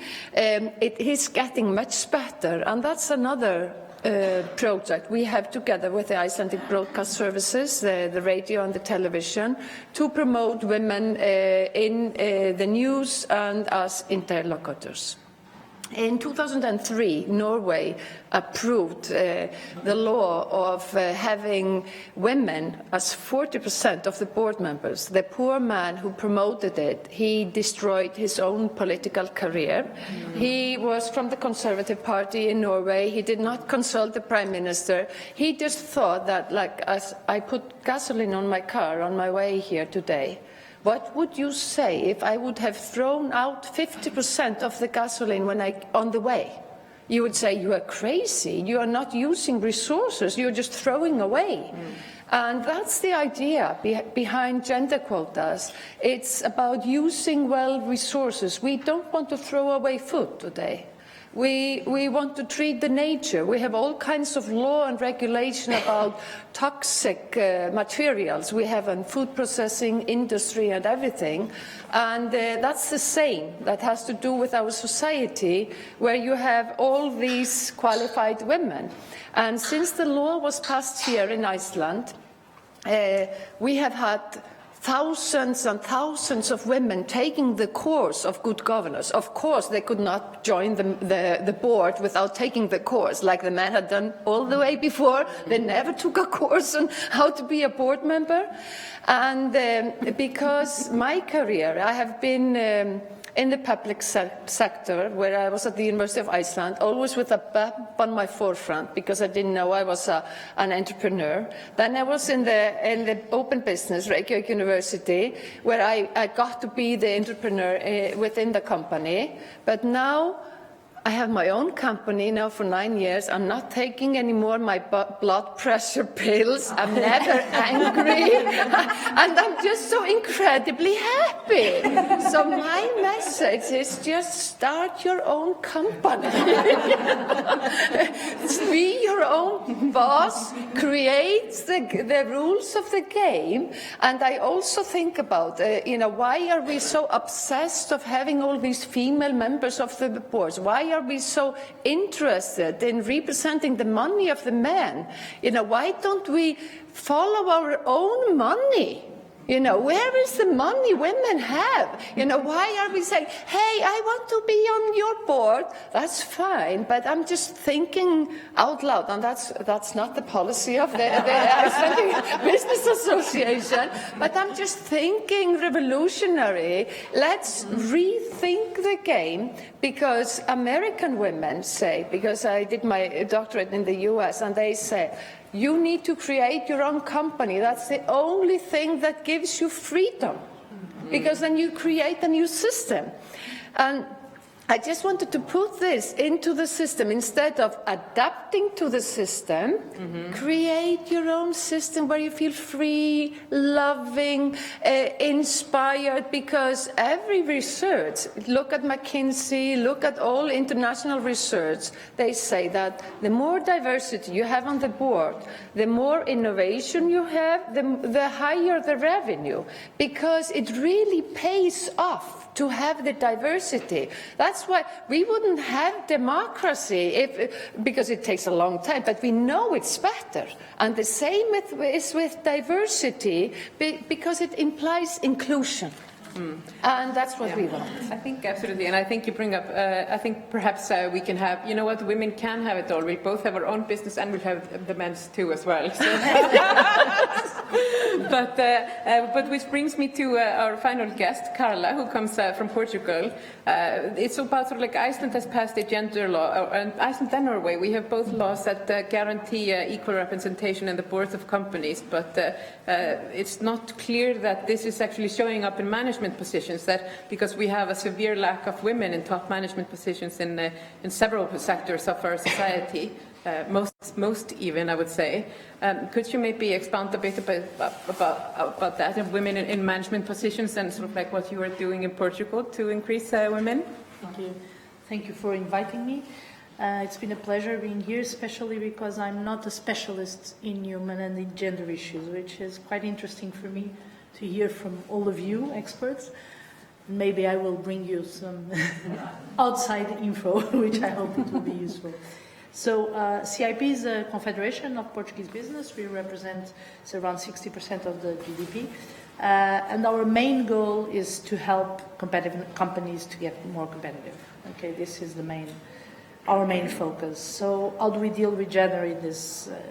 Exactly because we consider, and it's now, you just took my first phrase on, so I want to, because actually we must, and for now it's clear for my board members that gender is an asset.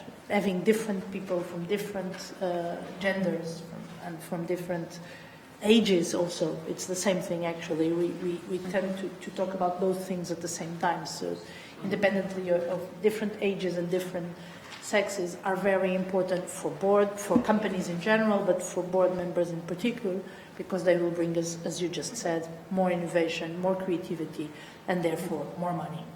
And this is what tends to be a good pitch to go to board members and say, this will give you more money. I don't know why, but that's what they want. So this is a good way to, a good pitch to sell the issue of gender in terms of an issue to discuss and to work.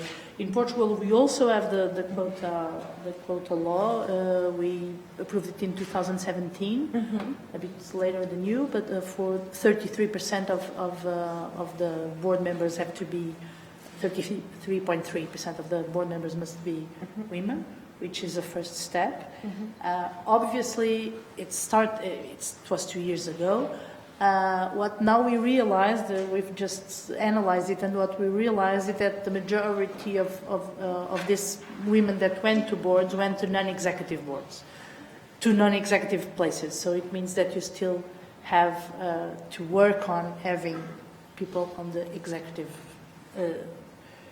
roles. But still, it's a way forward.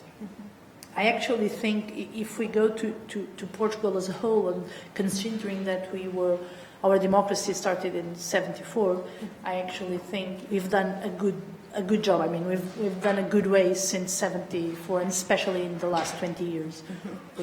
And we now can say, and I heard the trade unions from Portugal, and I say exactly the same. We now can say that in terms of gender, the law is already what we need. I mean, we don't really need changes in the law. What we need is to change culture. And that takes time. We hope to help it. We want to do activities that can improve and do this as quick as possible. So in terms of the Confederation, what we've been doing, apart from our role as a social partner, where we obviously work in all the formal groups and activities that work the gender issues, and we are a member of the Commission for Equality and all that. But what we tried recently to do is to give a new vision and a new way to present the issue to companies. I must say that my board in CIP, in the Confederation, there we have 57 presidents of associations, so of sectorial and regional associations, and there I have 3 women. So usually when they don't go, I'm the only one there, which is quite often. But anyway, this gives more difficulty to bring the issue up. But actually, we've done 2 relevant themes recently. The first one was a study on work-life balance, and with this we could show that you need more women and more work-life balance because this will give more profit to companies, and this is always our pitch. It's good for companies.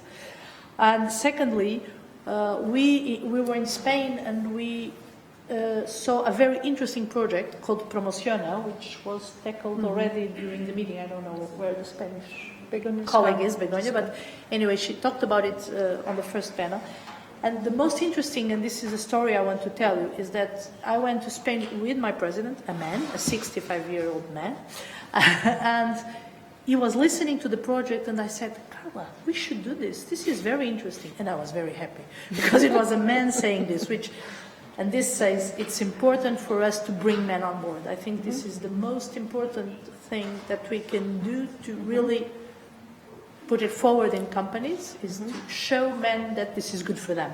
This is what we learn. I heard here quite often today, and it's really a thing that it's helpful for companies. So regarding the Promociona, just to give you an idea, it also brings men on board, and that's why I feel it's interesting, because it's obviously a training program in a university, a very expertise university, a training for leadership. As you said, women have to do it, otherwise they won't be able to go to boards. But it's much more than that. It's a program that covers training, networking, and it also has a network of women all along the program, and it continues to have it for years and years. In Spain, they are in the 7th edition, and now they have around 600 women on this network. And also it has a coaching program together in parallel to the training. And why? Because at least in the South countries, we feel that the acknowledgement, women's acknowledgement of the need that they can do it, it's very important, and this is easier to work on with coaching than with just regular university courses. And finally, where we put men on board is on the cross-mentoring. Because the project is not for women, the project is for companies, which means that a company enrolls, it's a double thing, the company and a woman from a company. And the company has to be on the project, and finally it has to bring a man into it as a mentor. And so we will cross women from companies with men from other companies, and they will be the mentors, which means that they will also get to know the problems of women. And this is a way to also bring men on board. This is, I think, very interesting as a project. It's COE project with with the Spanish government, but we will be doing it with the support of EA grants from this year on.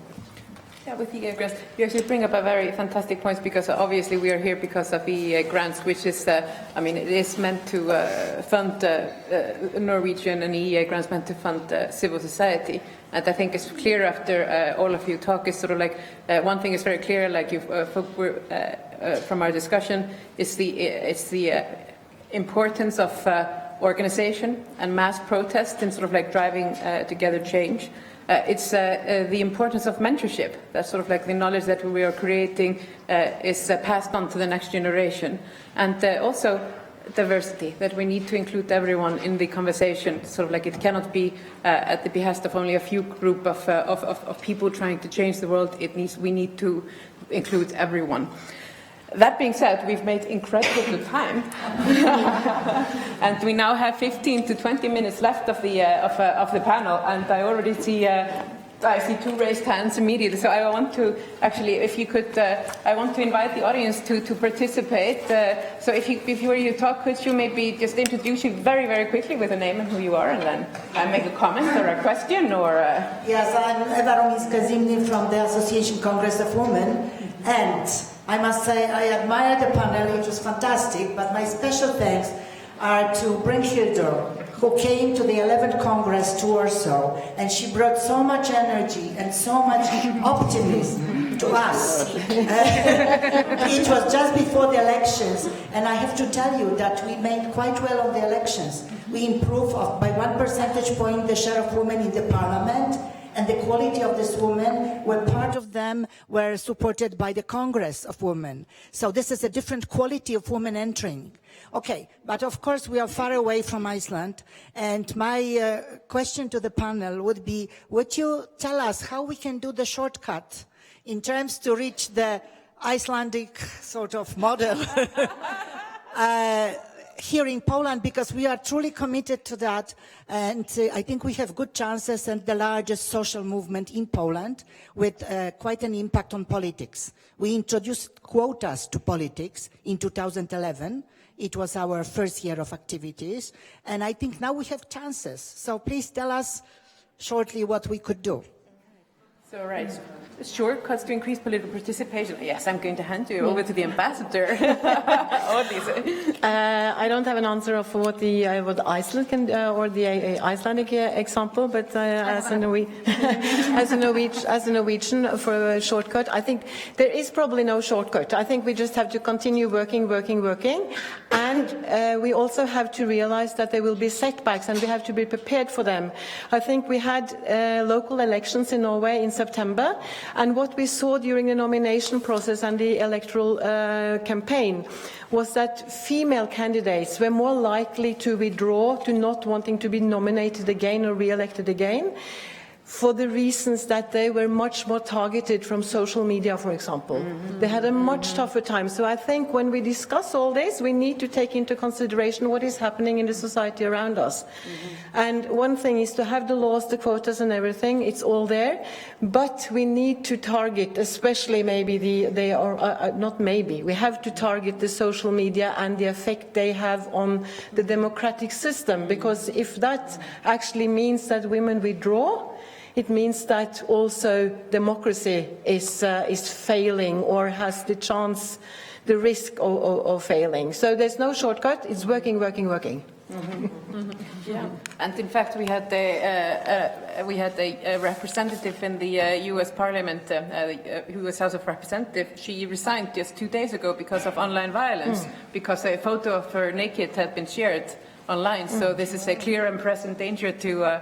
Online violence is a clear and present danger to democracy in our world. But Frida, you had the shortcut. I'm incredibly interested to hear that. I'm just joking. There's no shortcut. More like because I think we need every country needs money into the NGOs. And we are not doing the best here, but in many other countries they are. But this grants we are like here for or whatever, that can help with that, to help women organize again and again and again. And of course, childcare, you know, let's face it, we are not stopping having children, and we don't want to choose career or family. So that also has to be in care of the state, or responsible. The state has to be responsible for that. I just want to add one, because I've always envied.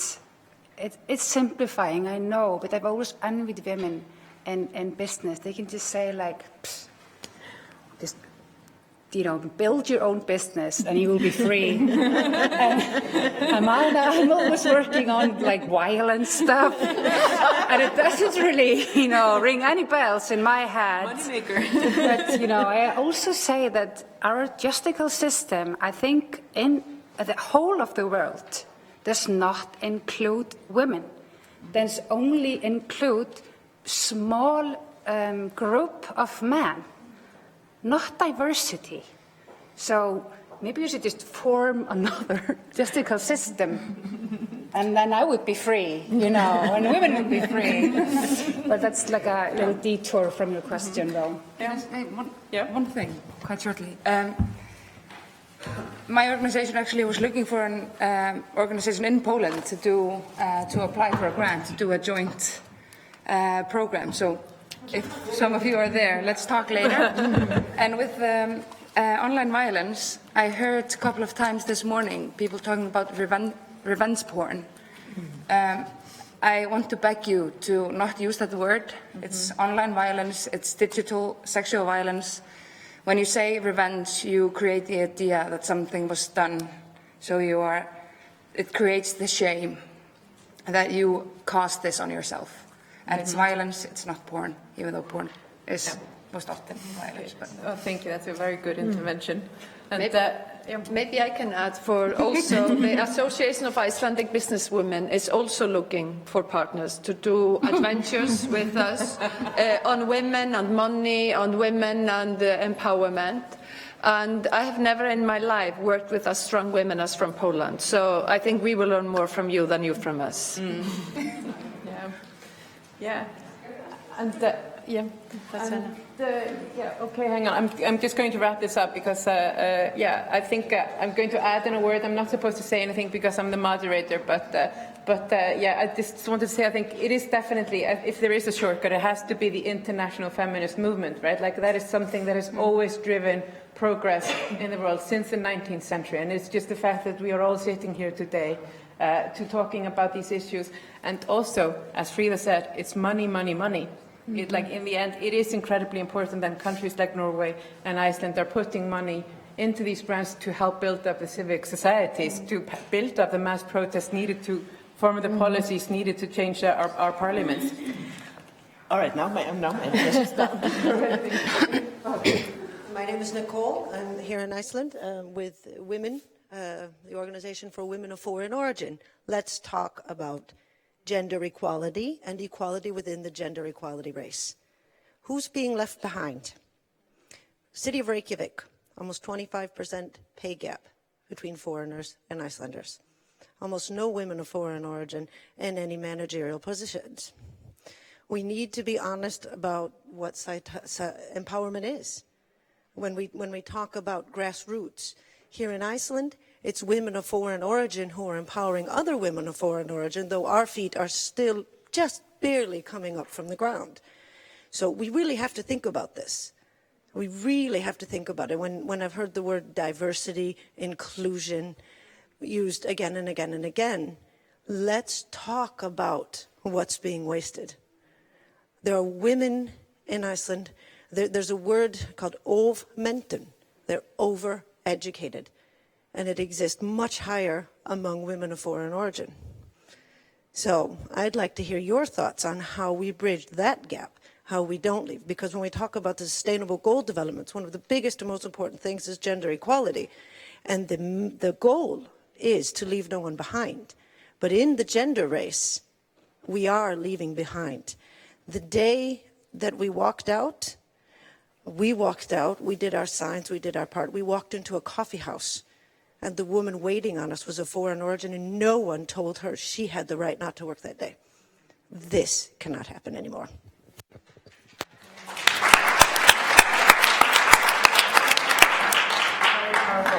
We have, I wanted to ask, because we have 10 minutes left, if there are any other questions or comments to add them to the conversation now before we end.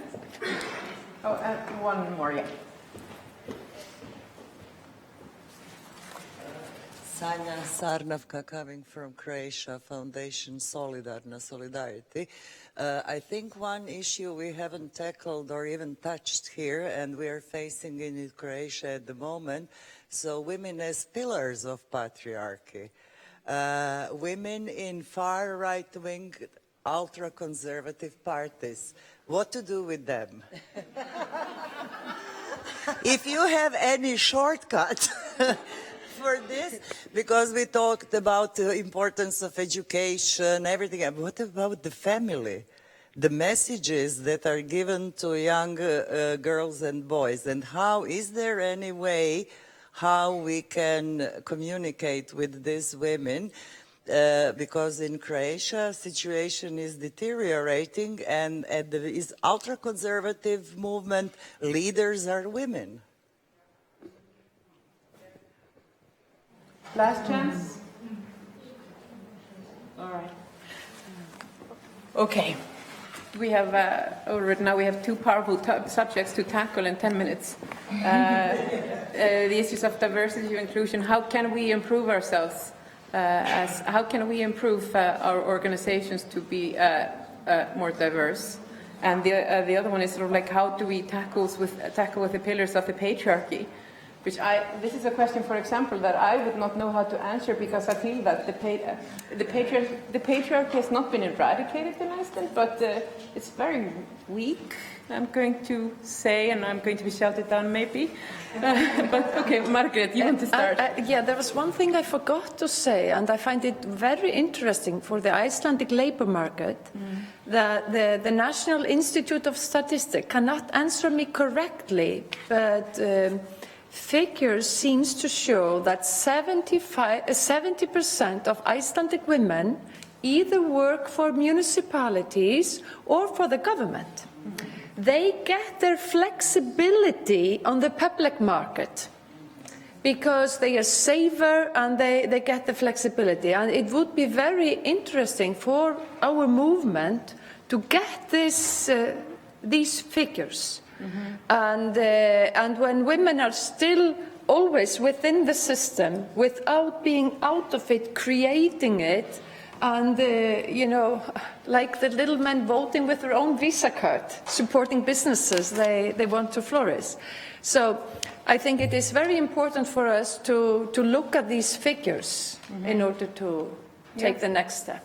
Absolutely. Yeah, Helga. Yeah, I just want to talk a bit about Nicole's question, because this is something that we have really been trying to do, but finding still that we're failing, because we realized the big gap. Like, we didn't realize before we started finding a solution how big the gap was. And of course we use a lot social media to promote the slut walk and to get the message across. And we realized that our followers weren't women of foreign origin. So we started to brainstorm on what we could do. And we went and looked at the numbers of what nationalities are in Iceland. We got all of our posters translated into top 10 languages there. We put up posters, and still we saw that we failed. We failed to get the message across. We didn't see that more women of foreign origin contacted us or joined the slut walk, and we don't really have a measurement for it. But just so you know, this is a discussion that is going on. Yeah. I have the answer. Inclusion. You all said it earlier. Mm-hmm. Not only to the table, we've often experienced, we come to the table, we're really cute. Little Icelandic statements and things like that. But we're not listened to. We're not empowered at the table. And that's what has to happen. At the slut walk, invite us to sit with you to create. Invite us to be a part of the solution. It's wonderful to have translations, but allow me to sit with you and make that translation so it fits. Yeah. Should I answer? Yeah. because we have had speakers, we've had people with us organizing as well, but the people that end up being at the table organizing with us are also the people that are often disconnected to the, how should I say this, to the society in that sense. So they have maybe, not that you are like more integrated, but they also find themselves that they have a hard way of like. I think both of you are pointing to something that we have to be aware of moving forward. Like that we cannot no longer talk about the women's movement. We need to talk about the feminist movement. That this is sort of like that we need to talk about the equality movement, because equality can no longer be understood as only an issue of women and men, and it needs to be understood in areas of other areas of inequalities. And so I think sort of like thank you for a very powerful intervention. And this is something that we will need to talk about in the rest of the conference, and also in the rest of our work, that how we can have active involvement of all. But now we have 3 minutes to tackle the final comment or question. How do we deal with women pillars of the patriarchy? And I don't think, well, I don't know, maybe oddly. So you have actually lived in and worked in countries that have legalized patriarchy. And what I mean is that we talk about patriarchy as being a social construct, but you've lived in countries that actually have legislation that in many ways give men legal rights over women. Yes. So maybe you can start us off with some nugget of wisdom.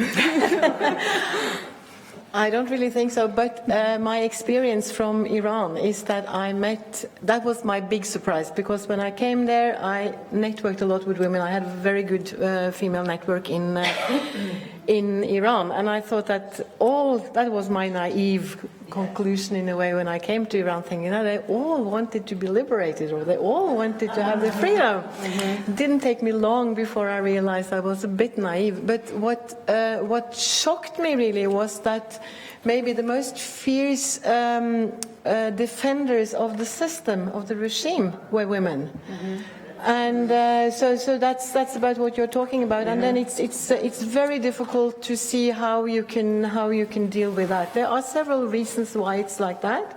There's a lot of reasons for Iranian women, and there's no time to go into that. But I think it's something that we have that is there as a big challenge. But at least I lost. I'm not naive anymore, so I can see that that's where we are. So, but then also just a little bit on what you talked about, that women are working in the public sector, in municipalities and governmental sector. And that is the same in Norway, and that is probably also why you find little women in managerial positions in private sector, but mostly in the public sector. But it also shows that in the Nordic countries, you will find through surveys that women have more a tendency to vote center-left than men have, that are more on center-right, which has probably something to do where we are in society. All right. But we are now out of time. Oh, sorry. I think sort of like the main message from this panel is activism and active communication and active inclusion. Not sort of like not talking about the, inclusion and diversity as just code word that we the people in these movements need to be aware of inclusion at any point. But I want to thank Ambassador Oddlise Norheim, Fríða Rós Valdimarsdóttir, Helga Lind Mar, Auður Viðarsdóttir, Margrét Jónsdóttir Njarðvík, and Carla Sigera for their participation. You've been fabulous ladies, as I said in the beginning, and I want to thank you, the audience, for being such a fabulous audience, and I look forward to speaking with you.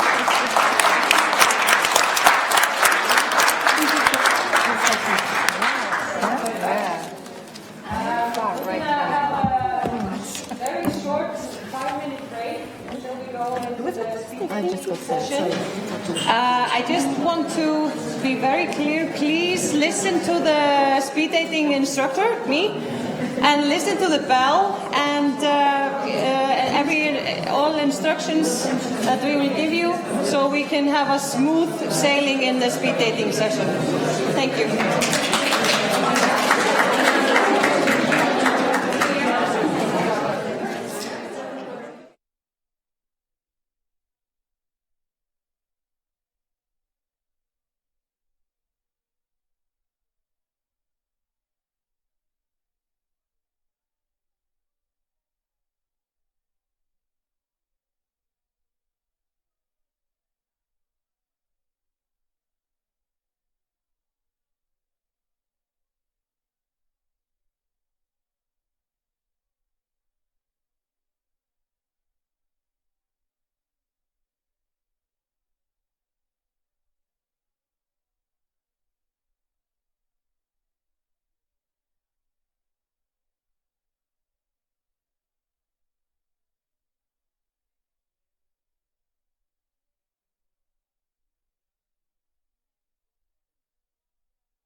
Vilstu með bestu riðanum berjast í úrslitakeppni í Dóminusdeildinni?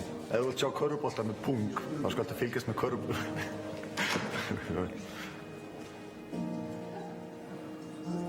Fyrir hvað er þetta? Er þetta í útvarpi eða er þetta hvað? Ég er afar stoltur pabbi. Ég á eina dóttur. Hún er líka farin að æfa körfu. En það er nú bara upp á punt. Á ég að lesa líka hennan kjánatexta niðri. Unnusta mín, Helena Sverrisdóttir, er líka í haugum, en hver að horfa á kettlinga leika sem er bolta? Nei, ég myndi aldrei segja þetta. Ég myndi á alla leiki og ég fer á alla útileiki sem ég kemst á. Ég hvet þig til að fylgjast með úrslitakeppni karla í Dóminusdeildinni. Ef þú vilt sjá svo hvernig...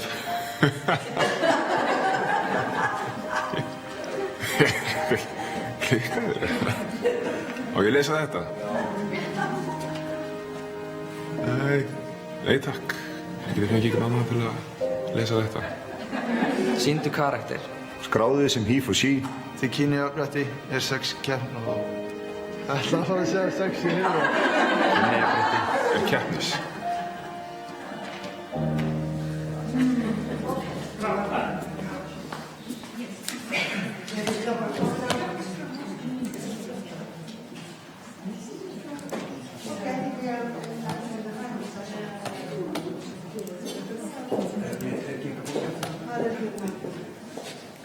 Hvað er Carlos?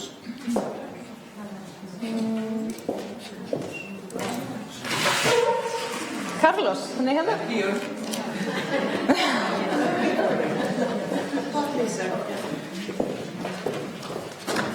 Það veit alltaf ekki Þórir að... Þórir, þú ert að... There is one more act. Sorry. Yeah. It's you. Yes. Sorry. Yes.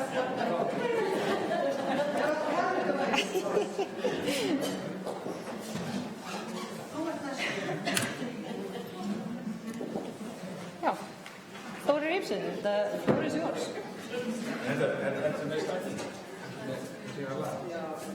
Já. Så ég get litli, þetta allt annað. It's good to be reminded. Good afternoon, ladies and gentlemen. It's been quite a productive conference, and I hope that you have all had a good use of coming here and joining us. Now, as a way of summing up, which will be done after me, but the idea was to sort of look forward, what do we do with what we've been doing? And I've thrown up a slide, which I understand will go into the package. I don't know yet whether it goes into the app or whether it will be mailed to you. But in any event, the important thing is that we got 3 ingredients that we've gotten out of this conference. We've got the toolbox, or what we call daily the candy box, the different projects that are available for partnership. Secondly, we got an interesting and very useful guide that has been supplied by the FMO that helps us to direct how to build partnership and to apply for projects. And we probably have gotten interested partners now after the speed datings going on during this afternoon. Now then the question is, what support system will you have to move this forward? And we just threw it up. Some of it is obvious, and many of you know it. And in the first instance, for general advice and information, the FMO is always available for you to give you advice on how to move on building projects. I did manage to get one name. There are much more people at FMO that work on the issue, but they offered me one name, one email that you can direct your request to, and that will be distributed then to the appropriate people in the organization. In Iceland, more specifically, there are 2 institutions that are so-called DPPs, RANNIs, and Orkustofnun, the Energy Authority. And why the Energy Authority? Energy and women is one of the issues, for example, that has been addressed as a possibility for cooperation. And I put up the emails for the contacts there. The Mannréttindaskrifstofa, the Human Rights Office, is a contact point for the Active Citizen Fund. So we put up the email contact for you there if you want to go into that direction. And then 2 other institutes or agencies, Promote Iceland. They do not have an official agreement with FMO, but they work. There's an agency linked to the Foreign Ministry, and we have sort of work agreement with them.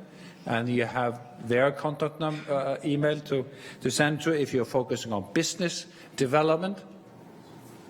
And thirdly, the local authorities, municipalities, which is also, they've been working with us when it comes to the fund, and we gave you a contact point for that. Now, in the beneficial states, of course, you know that yourself, where to go in terms of the national focal points, the program operators, and the fund operators for assistance. But the point that I also wanted to stress to those, especially the Icelandic participants, is the key thing of looking also outside of the institutional structure that I have. And there are consultants that do help and advise on preparing and drafting applications. For evident reasons, I cannot mention any names because that would be a bias from a public servant to do so. But some of consultants have been here at this conference. You can find them in the list of participants. And the truth is that often using that way helps a lot in terms of making sure that you do a productive application. And then I was asked by Kristin to if all other fails you in order to get connection, you have the foreign ministers EA grants team, and they are 3. That's us. So you're free to contact 3 of us at the ministry for any advice or any suggestion in the future. This information should go out, but there's going to be the app or with an email. I leave that up to more clever people than me, but I hope it is that the conference has been of use for you and that this can help you to lead on your ideas and your projects. Thank you very much, and now we can sum up.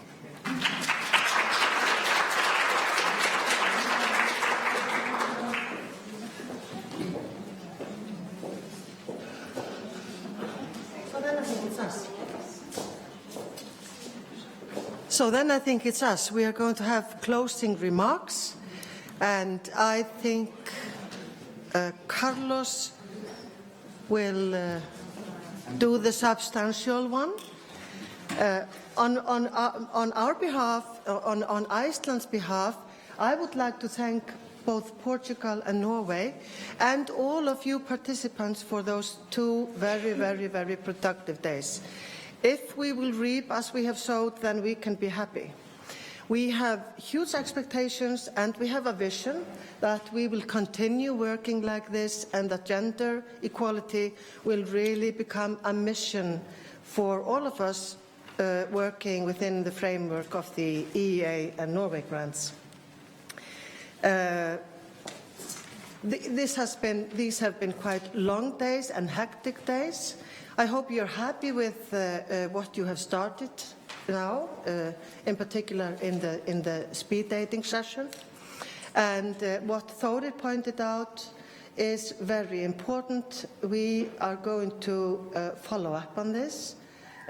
All of us consider ourselves to have a responsibility in that respect, and we will do so very gladly. Odd Lise, Ambassador of Norway, and us from the Foreign Ministry have discussed that we will jointly follow up. We have the email list of both the guests from abroad and, importantly now, also the network of Icelandic gender equality pool, or whatever to call it. The big, there's almost 30 participants or 30 agencies, stakeholders that multiply then within themselves that have been preparing this conference with what we call the candy box, and also with regard to preparing this event. We are going to do so in January. Remains to be announced how we do it. But we will meet again. So over to you, and then you will wrap up, Carlos. Okay, I'll be brief. I have a speech, I'm not going to hold it. So I just want to say thank you very much to Iceland for organizing this. I think there has been some very fruitful, intensive and very good discussions and 2 days. I think there's been a lot of information for all of us. It's been a good opportunity for all of us to share experiences. And it's also been good to see that we are definitely not perfect, any of us. There's a long way to go, and as I said in the panel that I participated in, it's just to continue, work on gender equality. So I'm looking forward to continuing the cooperation, to continuing the discussions, and hope to see many of you later as well. So thank you very much to Iceland, to Portugal for organizing this together. We also supported a bit, right? And also to all the participants at the conference. Thank you very, very much.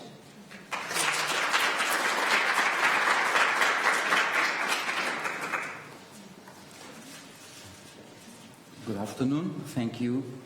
Thank you once again to our Icelandic hosters for their hospitality on behalf of the Portuguese team. And thank you also to all the other colleagues from the other countries, stakeholders, donor partners, program operators, etc., etc. This conference was a great opportunity to share our common vision on gender equality, work-life balance, and prevention of gender-based violence in all its forms. We had the privilege to learn more about the Icelandic long-standing experience in promoting gender equality and women's empowerment, and about the fundamental milestones of its successful achievements, and thank you for that.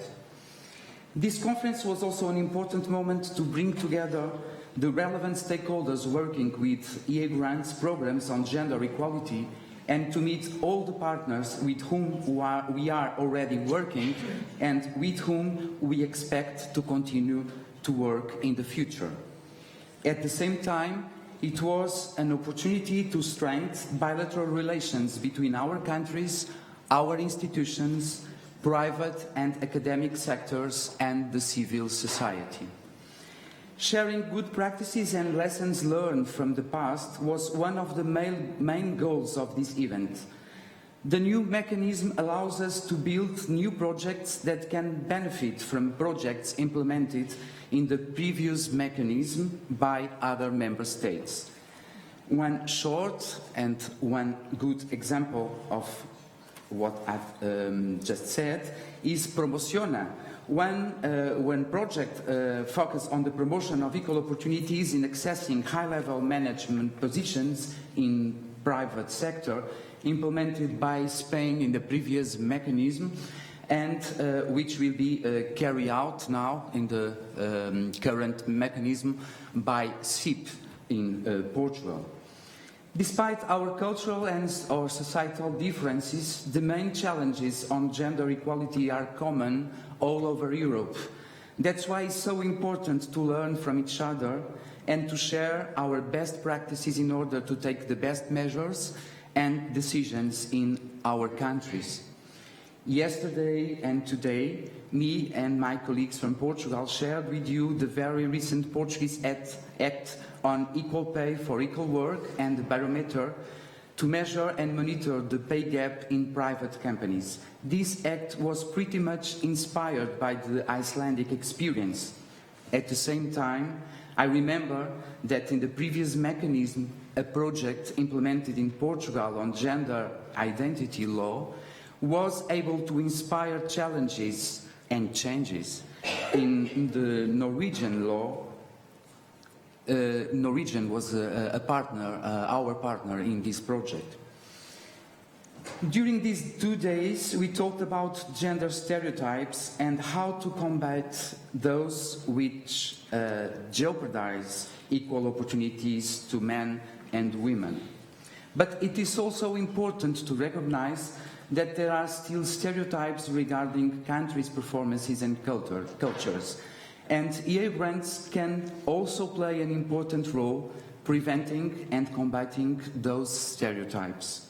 In fact, nowadays the reality shows that differences between countries are less preeminent. For example, and regarding my country, which is a typical Southern Europe country, the Gender Equality Index presented in Brussels recently shows that Portugal was the country that made the most progress in gender equality between 2015 and 2017. However, of course, we are still very far from being the paradise for gender equality. Finally, it has been also mentioned today that common challenges require common solutions and common answers. Populism, hate speech, sexism, homophobia, transphobia require, of course, that common answers and that we strengthen our efforts to combat them. The EA grants, by fostering cooperation between beneficiary and donor states, is an important tool for us to be more successful in this common goal of keeping away those threats so negative for equality between women and men, for democracy and for human rights. As someone said in the conference, during the conference, I don't remember if it was yesterday or today, equality requires a lot of work, so let's do it together. Thank you.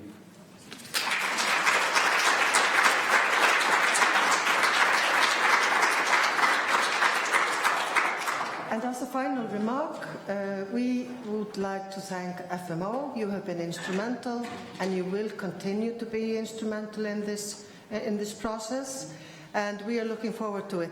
All of you have a safe trip home, and thank you. Thank you.